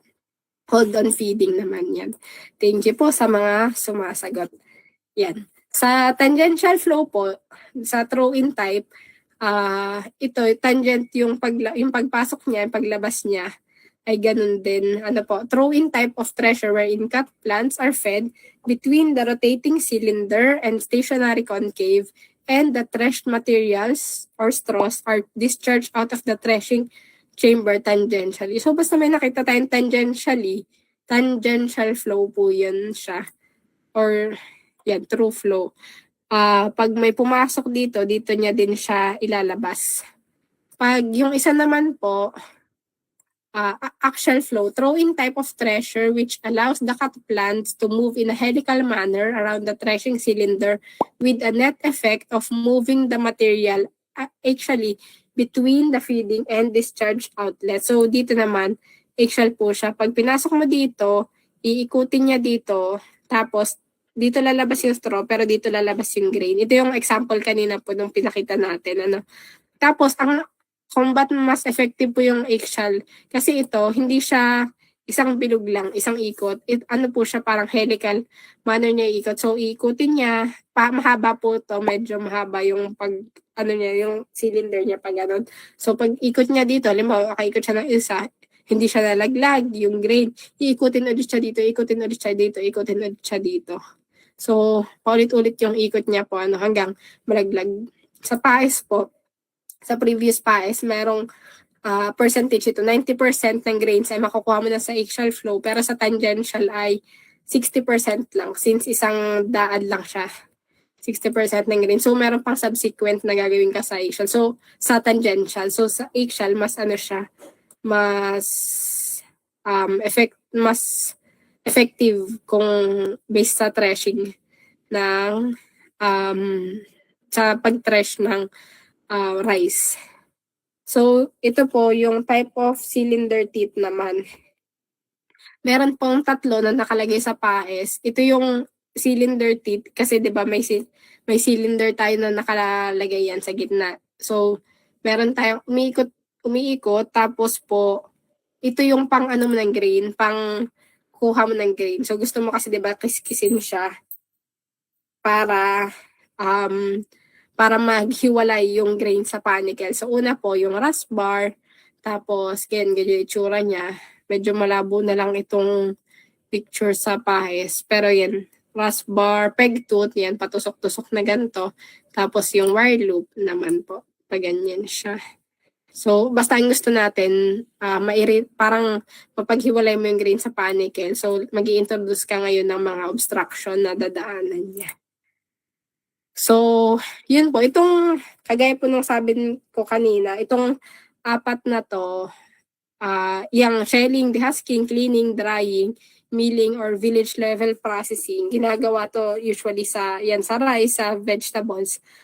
Ito ay under na ng post-harvest machinery or post-harvest processes. So, mas madidiscuss siya dun sa subject 3, ano po, yung magkasamang food and bioprocess engineering at saka biostructures and environmental engineering. So, dun po mas madidiscuss ito. So, nadaanan na natin yung land prep, planting, crop care, and harvesting. So, bago po tayo mag-post-test, saka mag-review muna tayong konti kung anong naaalala nyo equipment na na-discuss natin. Una po sa land preparation, ano po yung naaalala ninyo sa land prep na equipment natin? Una, sa primary tillage o yung plow. Meron po tayong dalawang na-discuss. Sige nga po, makiki-chat nyo po. Dalawa po yung na-discuss natin. Yung isa ay nagsisimula sa letter M. Yung isa ay nagsisimula sa letter D. Yes, moldboard and disc plow. Ano po? Yun po yung dalawa sa primary tillage. Sige po, sa ano naman? Sa secondary tillage. Ang na-discuss po natin ay tatlo sa secondary tillage. Ito yung ano na lang siya, 'di ba yung moldboard flow tsaka disc flow ay 6 to 36 inches. Yun naman ay 3 to 6 inches na lang. Sa harrowing, anong mga harrows, anong types po ng harrow na na-discuss natin? Tatlo yon siya. Kahit magbigay po kayo isa o dalawa kung naalala. Disc harrow, yes po. Spike tooth harrow, opo. Disc harrow, spike tooth, may isa pa po yung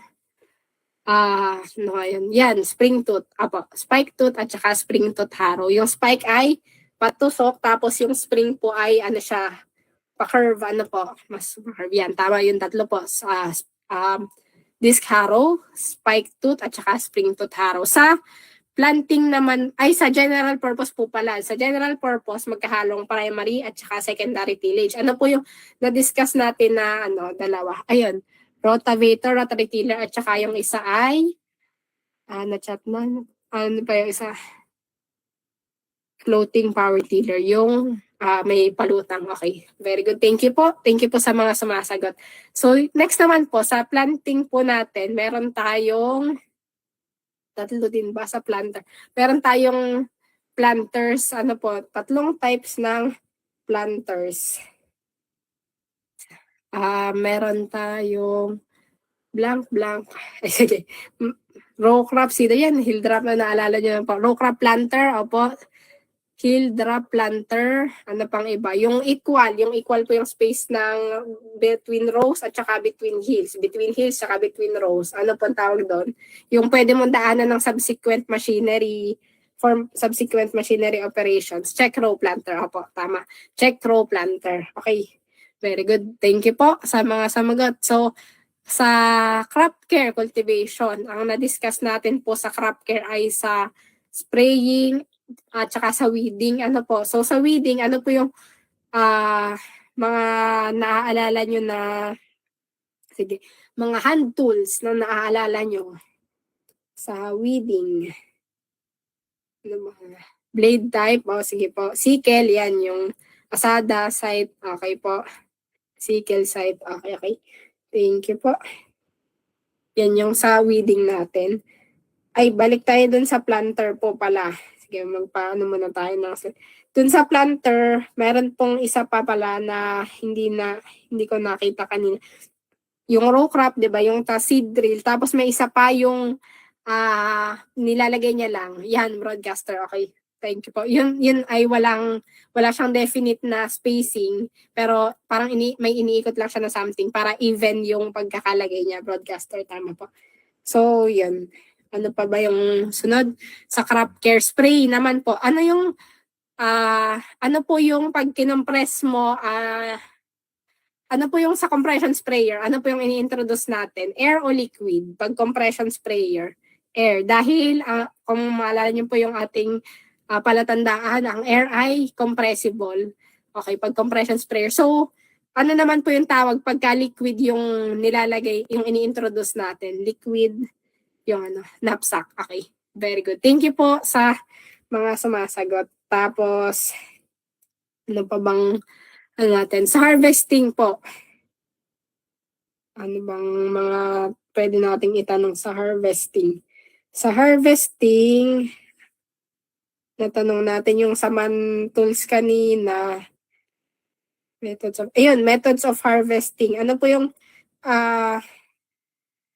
naaalala pa ninyong methods of harvesting? Dalawang types po ng reapers. Yung isa, yung isa nakalatag lang, tapos yung isa naka-bind na. Okay, yun.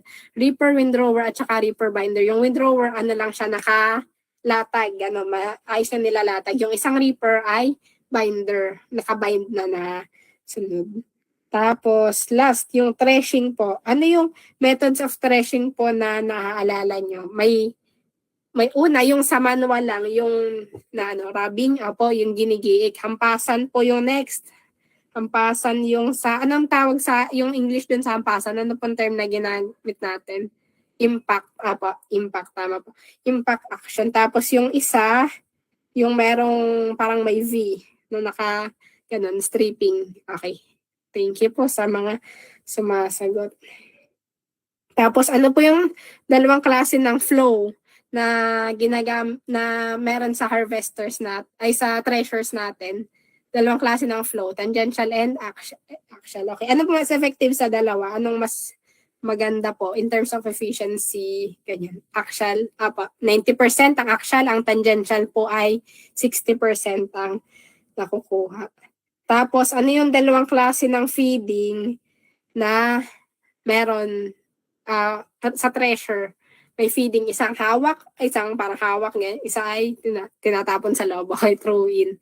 Hold on at saka throw in. Ano pong, alin po sa dalawa yung mas kailangan ng high power? Throw in o hold on? Throw in. Okay, kasi lahat ng straw ipapasok mo pa sa kanya. Okay, tapos ito last po. Ano yung tatlo? Ito last slide lang. Ano yung tatlong type ng cylinder teeth? Hold my hands. Iba na pa yata yun. Hold on. Okay. Ano po yung type of cylinder teeth na tatlo na nasa paes? Wire loop, peg tooth, at saka yung isa po, yung una. Nagsimula sa letter R. Peg tooth, wire loop, at saka rasbar. Okay. Yan, ito po.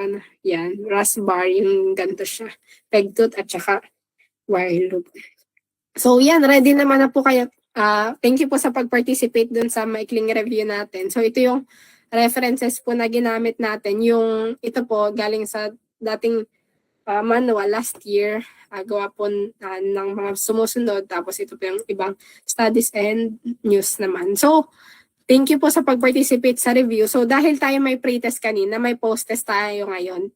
So, pakicheck po ng mga papel nyo o yung pinagsulatan ninyo kanina. Titingnan natin kung may nadagdag ba sa kaalaman natin, kung mag-improve ba yung mga sagot natin kanina based sa ating mga na-review nitong nakaraang mga minuto po. Ready na ba kayo sa post-test? Pwede po ulit. Again, pwedeng sulat kayo, i-check nyo manually, o kaya pwedeng mag-chat kayo dito para mas nakikita po natin. Dito naman, ilalabas na natin yung sagot. Okay po. Question number 1. A province is planning to improve farm productivity by increasing the use of agricultural machines. According to the national goal for agricultural mechanization, what level of mechanization should be achieved?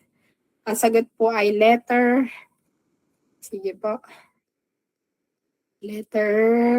Thank you po sa mga sumagot. Letter C. Opo. Ang sagot ay 4 HP per hectare. Dahil yung, kung naalala niyo po yung ating palatandaan, pag naisipan yung goal, ito goal sa American football, mukha siyang number 4. 4 horsepower per hectare. Ito ay base sa news, sa PhilMec News ng 2022, kung hindi po ang kakamali. Tapos hindi pa nila na-update. So ito yung latest po nila na goal for HP per hectare. So ito lang, pagka ito lang yung challenge po sa ang challenge sa board exam, pagka itong mga gantong klaseng tanong, hindi mo siya ma-rationalize kasi hindi ka makaisip ng ano ba siya, 2 ba siya, 3, 4, hindi mo siya maikutan na madaan mo siya. So ito, mahalaga, may mga numbers talaga na kailangan nating alalahanin. So, take note niyo sa pagre-review, masyadong madaming numbers sa PAES, sabihin sa ilang heads of goat ang sa gantong 1 square meter ng housing, ganyan.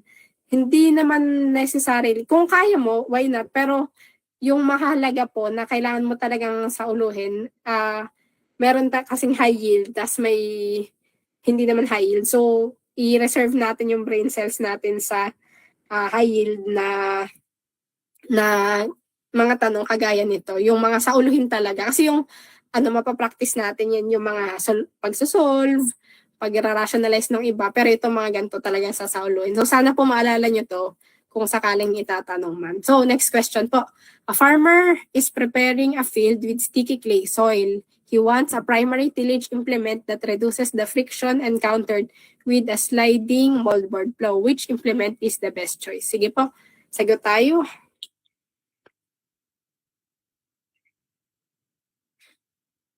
Okay, letter D. Okay po. Thank you po sa mga sagot. Lahat naman ay pare-pareho po. Letter D. Ang ano po nito, ang pagsagot kasi natin, ito tinuturo sa testmanship sa amin dati. Titingnan mo kung anong nasa question, ano yung clues na nasa question. Kasi ito, ang haba ng question, meron pa siyang a farmer is preparing, pag ganun pa siya. Pero ang mahalaga lang na alam natin, ang gusto niya, ang hinahanap ay primary tillage. So pag sinabi primary tillage, implement, titingnan mo na agad, alin dito sa 4 na choices yung primary tillage.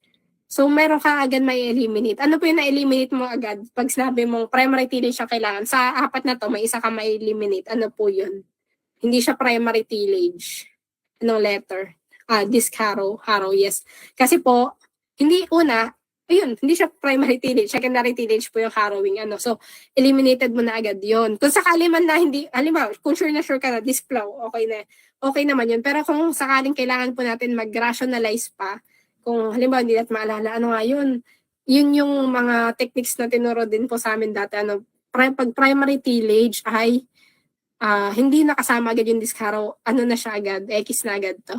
So, yung sunod, din meron ka na X na sagot.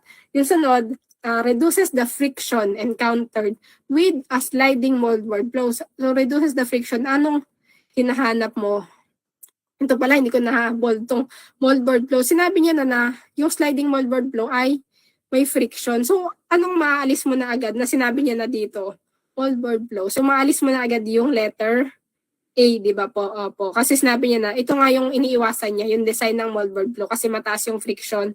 So, tanggal na agad. Ang natitira na lang sa'yo ay chisel flow at saka disc flow. So, kung hindi natin nadaanan yung chisel flow, pero medyo mas mataas pa din yung friction po nito compare sa disc flow. Pero kung maisip mo naman na, alam mo itsura ng chisel flow, alam mo itsura ng disc, pag ang disc pabilog siya, ano ang maganda sa pabilog, mas mababa yung friction. So kung maisip mo, kahit hindi mo talaga sure yung sagot, hindi mo alam na alam yung sagot, mara-rationalize mo na, disc flow siguro to kasi mababa yung friction niya, primary tillage. So pwede mong madaan sa ganun po yung mga ilang tanong. Kung sakaling, kasi parang imposible naman na madaanan natin lahat sa pagre-review. So ito po yung ilang tips lang sa rationalize ng isang tanong. So next question po tayo.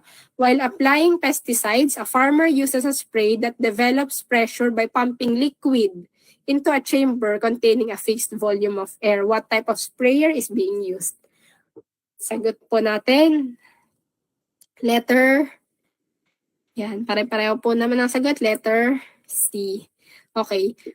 Kagaya nung kanina po, pag sinabi natin compression, yung parang memory ano natin kanina, pag sinabing compression, ano compressible air. So yung liquid ay knapsack yun. So dalawa lang naman yun, compression or knapsack. So maganda dito sa sprayer na tanong na to, dalawa lang yung pamimilian mo na ano mo na agad tong dalawa kasi hindi naman po ito yung nasa PAES. Ang nasa PAES compression at saka knapsack lang.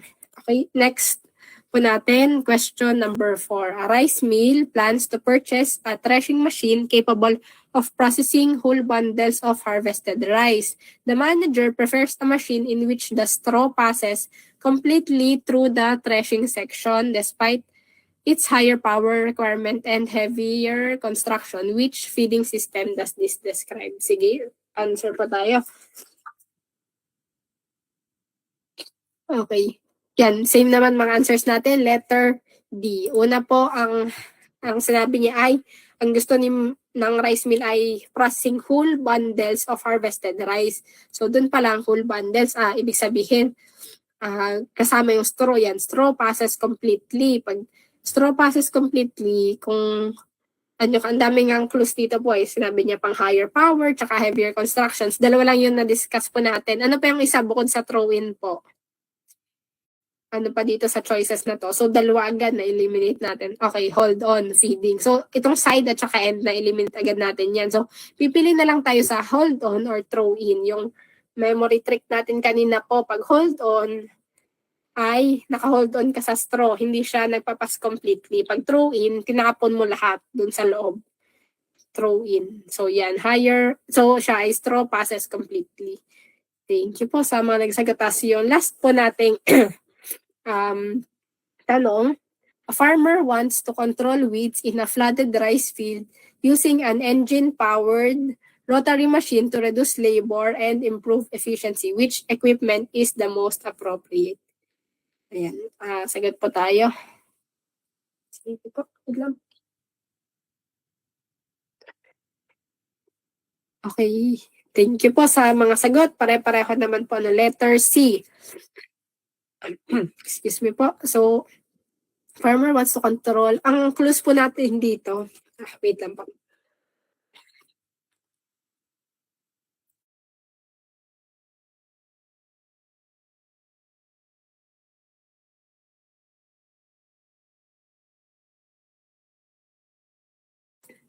Ayan, thank you po.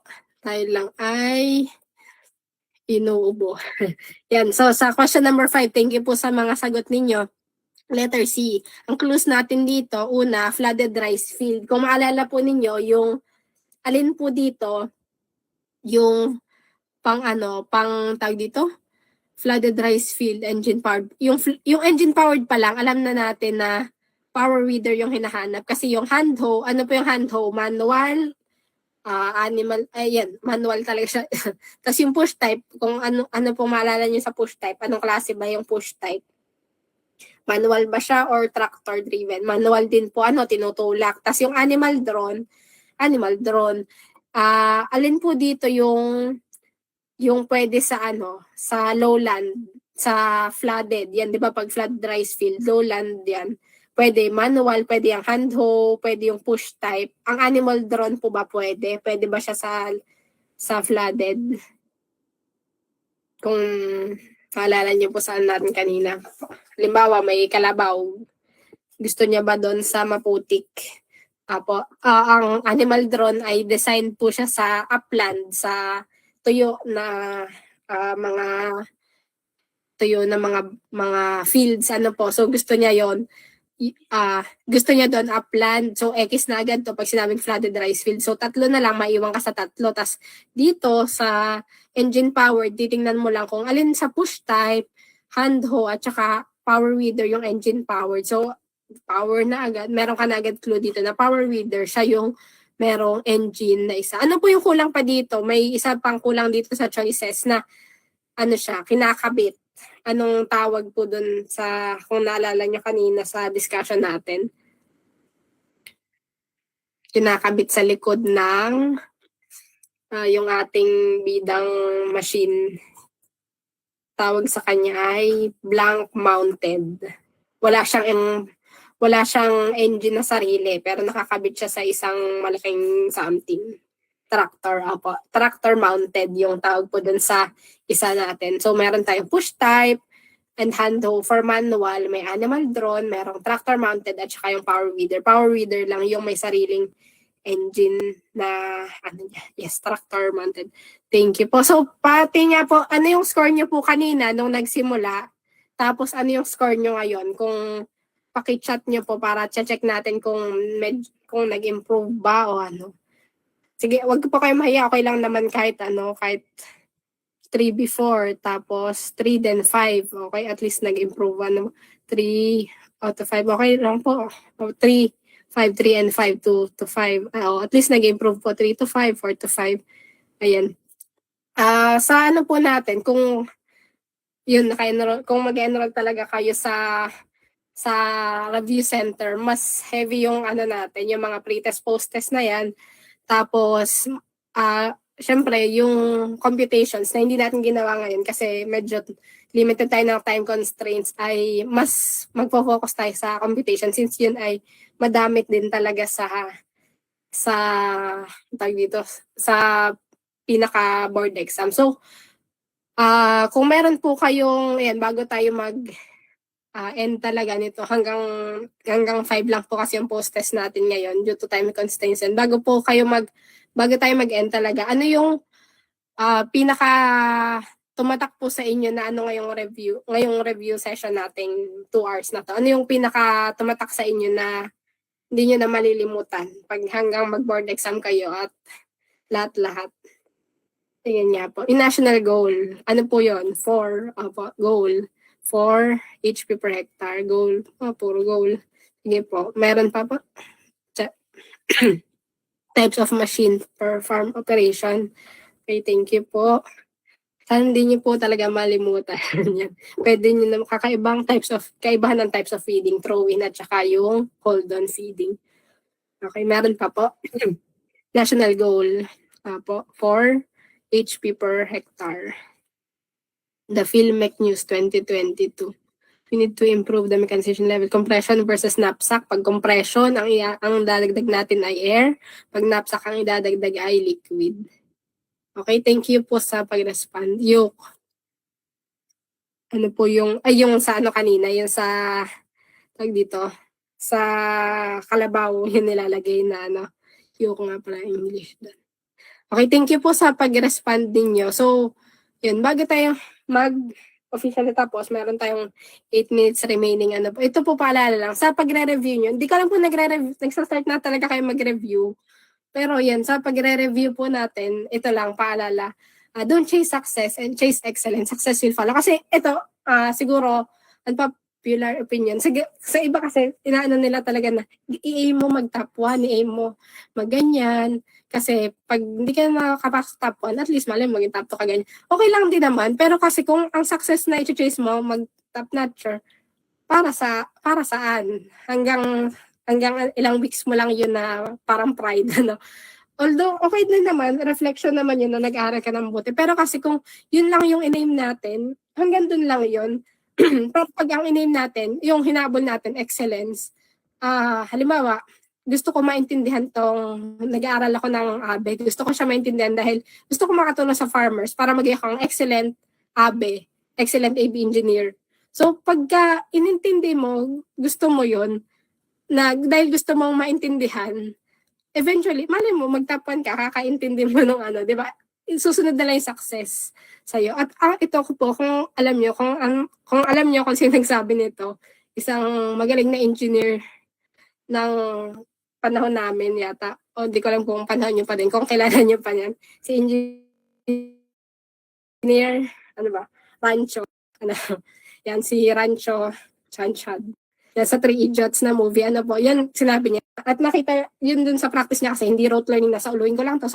Pero ang inaan niya, maintindihan, si Oli Ismael, maintindihan niya yung topic, and then, magtatap siya sa exam dahil naintindihan niya. So, yung na-chase natin dito is excellence. Dahil gusto natin, kagaya nung nilayout natin na foundation kanina, mababa ang mechanization level sa Pilipinas. Kailangan nating pataasin dahil ang farming ay delikado, matrabaho, masakit sa katawan. Gusto natin ng mas maayos na buhay para sa farmers natin. Mas maayos na buhay, mas maayos na kita. So, kung kayo ay nagbabalak na pumunta sa field ng machinery, mahalaga po na intindihin natin yun, mga na-discuss natin at marami pang iba para maging excellent na engineers. At yun, bago talaga ito, last na talaga po sa pagre-review natin, alalahanin po natin yung promise ng Panginoon na sabi niya, for I know the plans I have for you, plans for a good future and not for a disaster, to give you a future and the hope. So, kahit namang review natin, kung if you entertain the idea, atin laging ilapit sa Panginoon dahil siya yung may pinaka mabuting plano sa atin. So, yun po, this has been our free review for the overview of agricultural mechanization equipment under subject A, part 2 po ng ating TOS. So, thank you po sa pakikinig ninyo. Ayan. So, thank you so much, Engineer Wisdom Javier, for the very informative and engaging lecture. And of course, thank you to our participants for joining us and for actively participating on our first ABELE free review session. So, very much appreciated po ang inyong pagsagot at pag-engage sa questions ng ating lecturer, and hopefully ay ma-maintain natin ang energy na ito throughout our review sessions.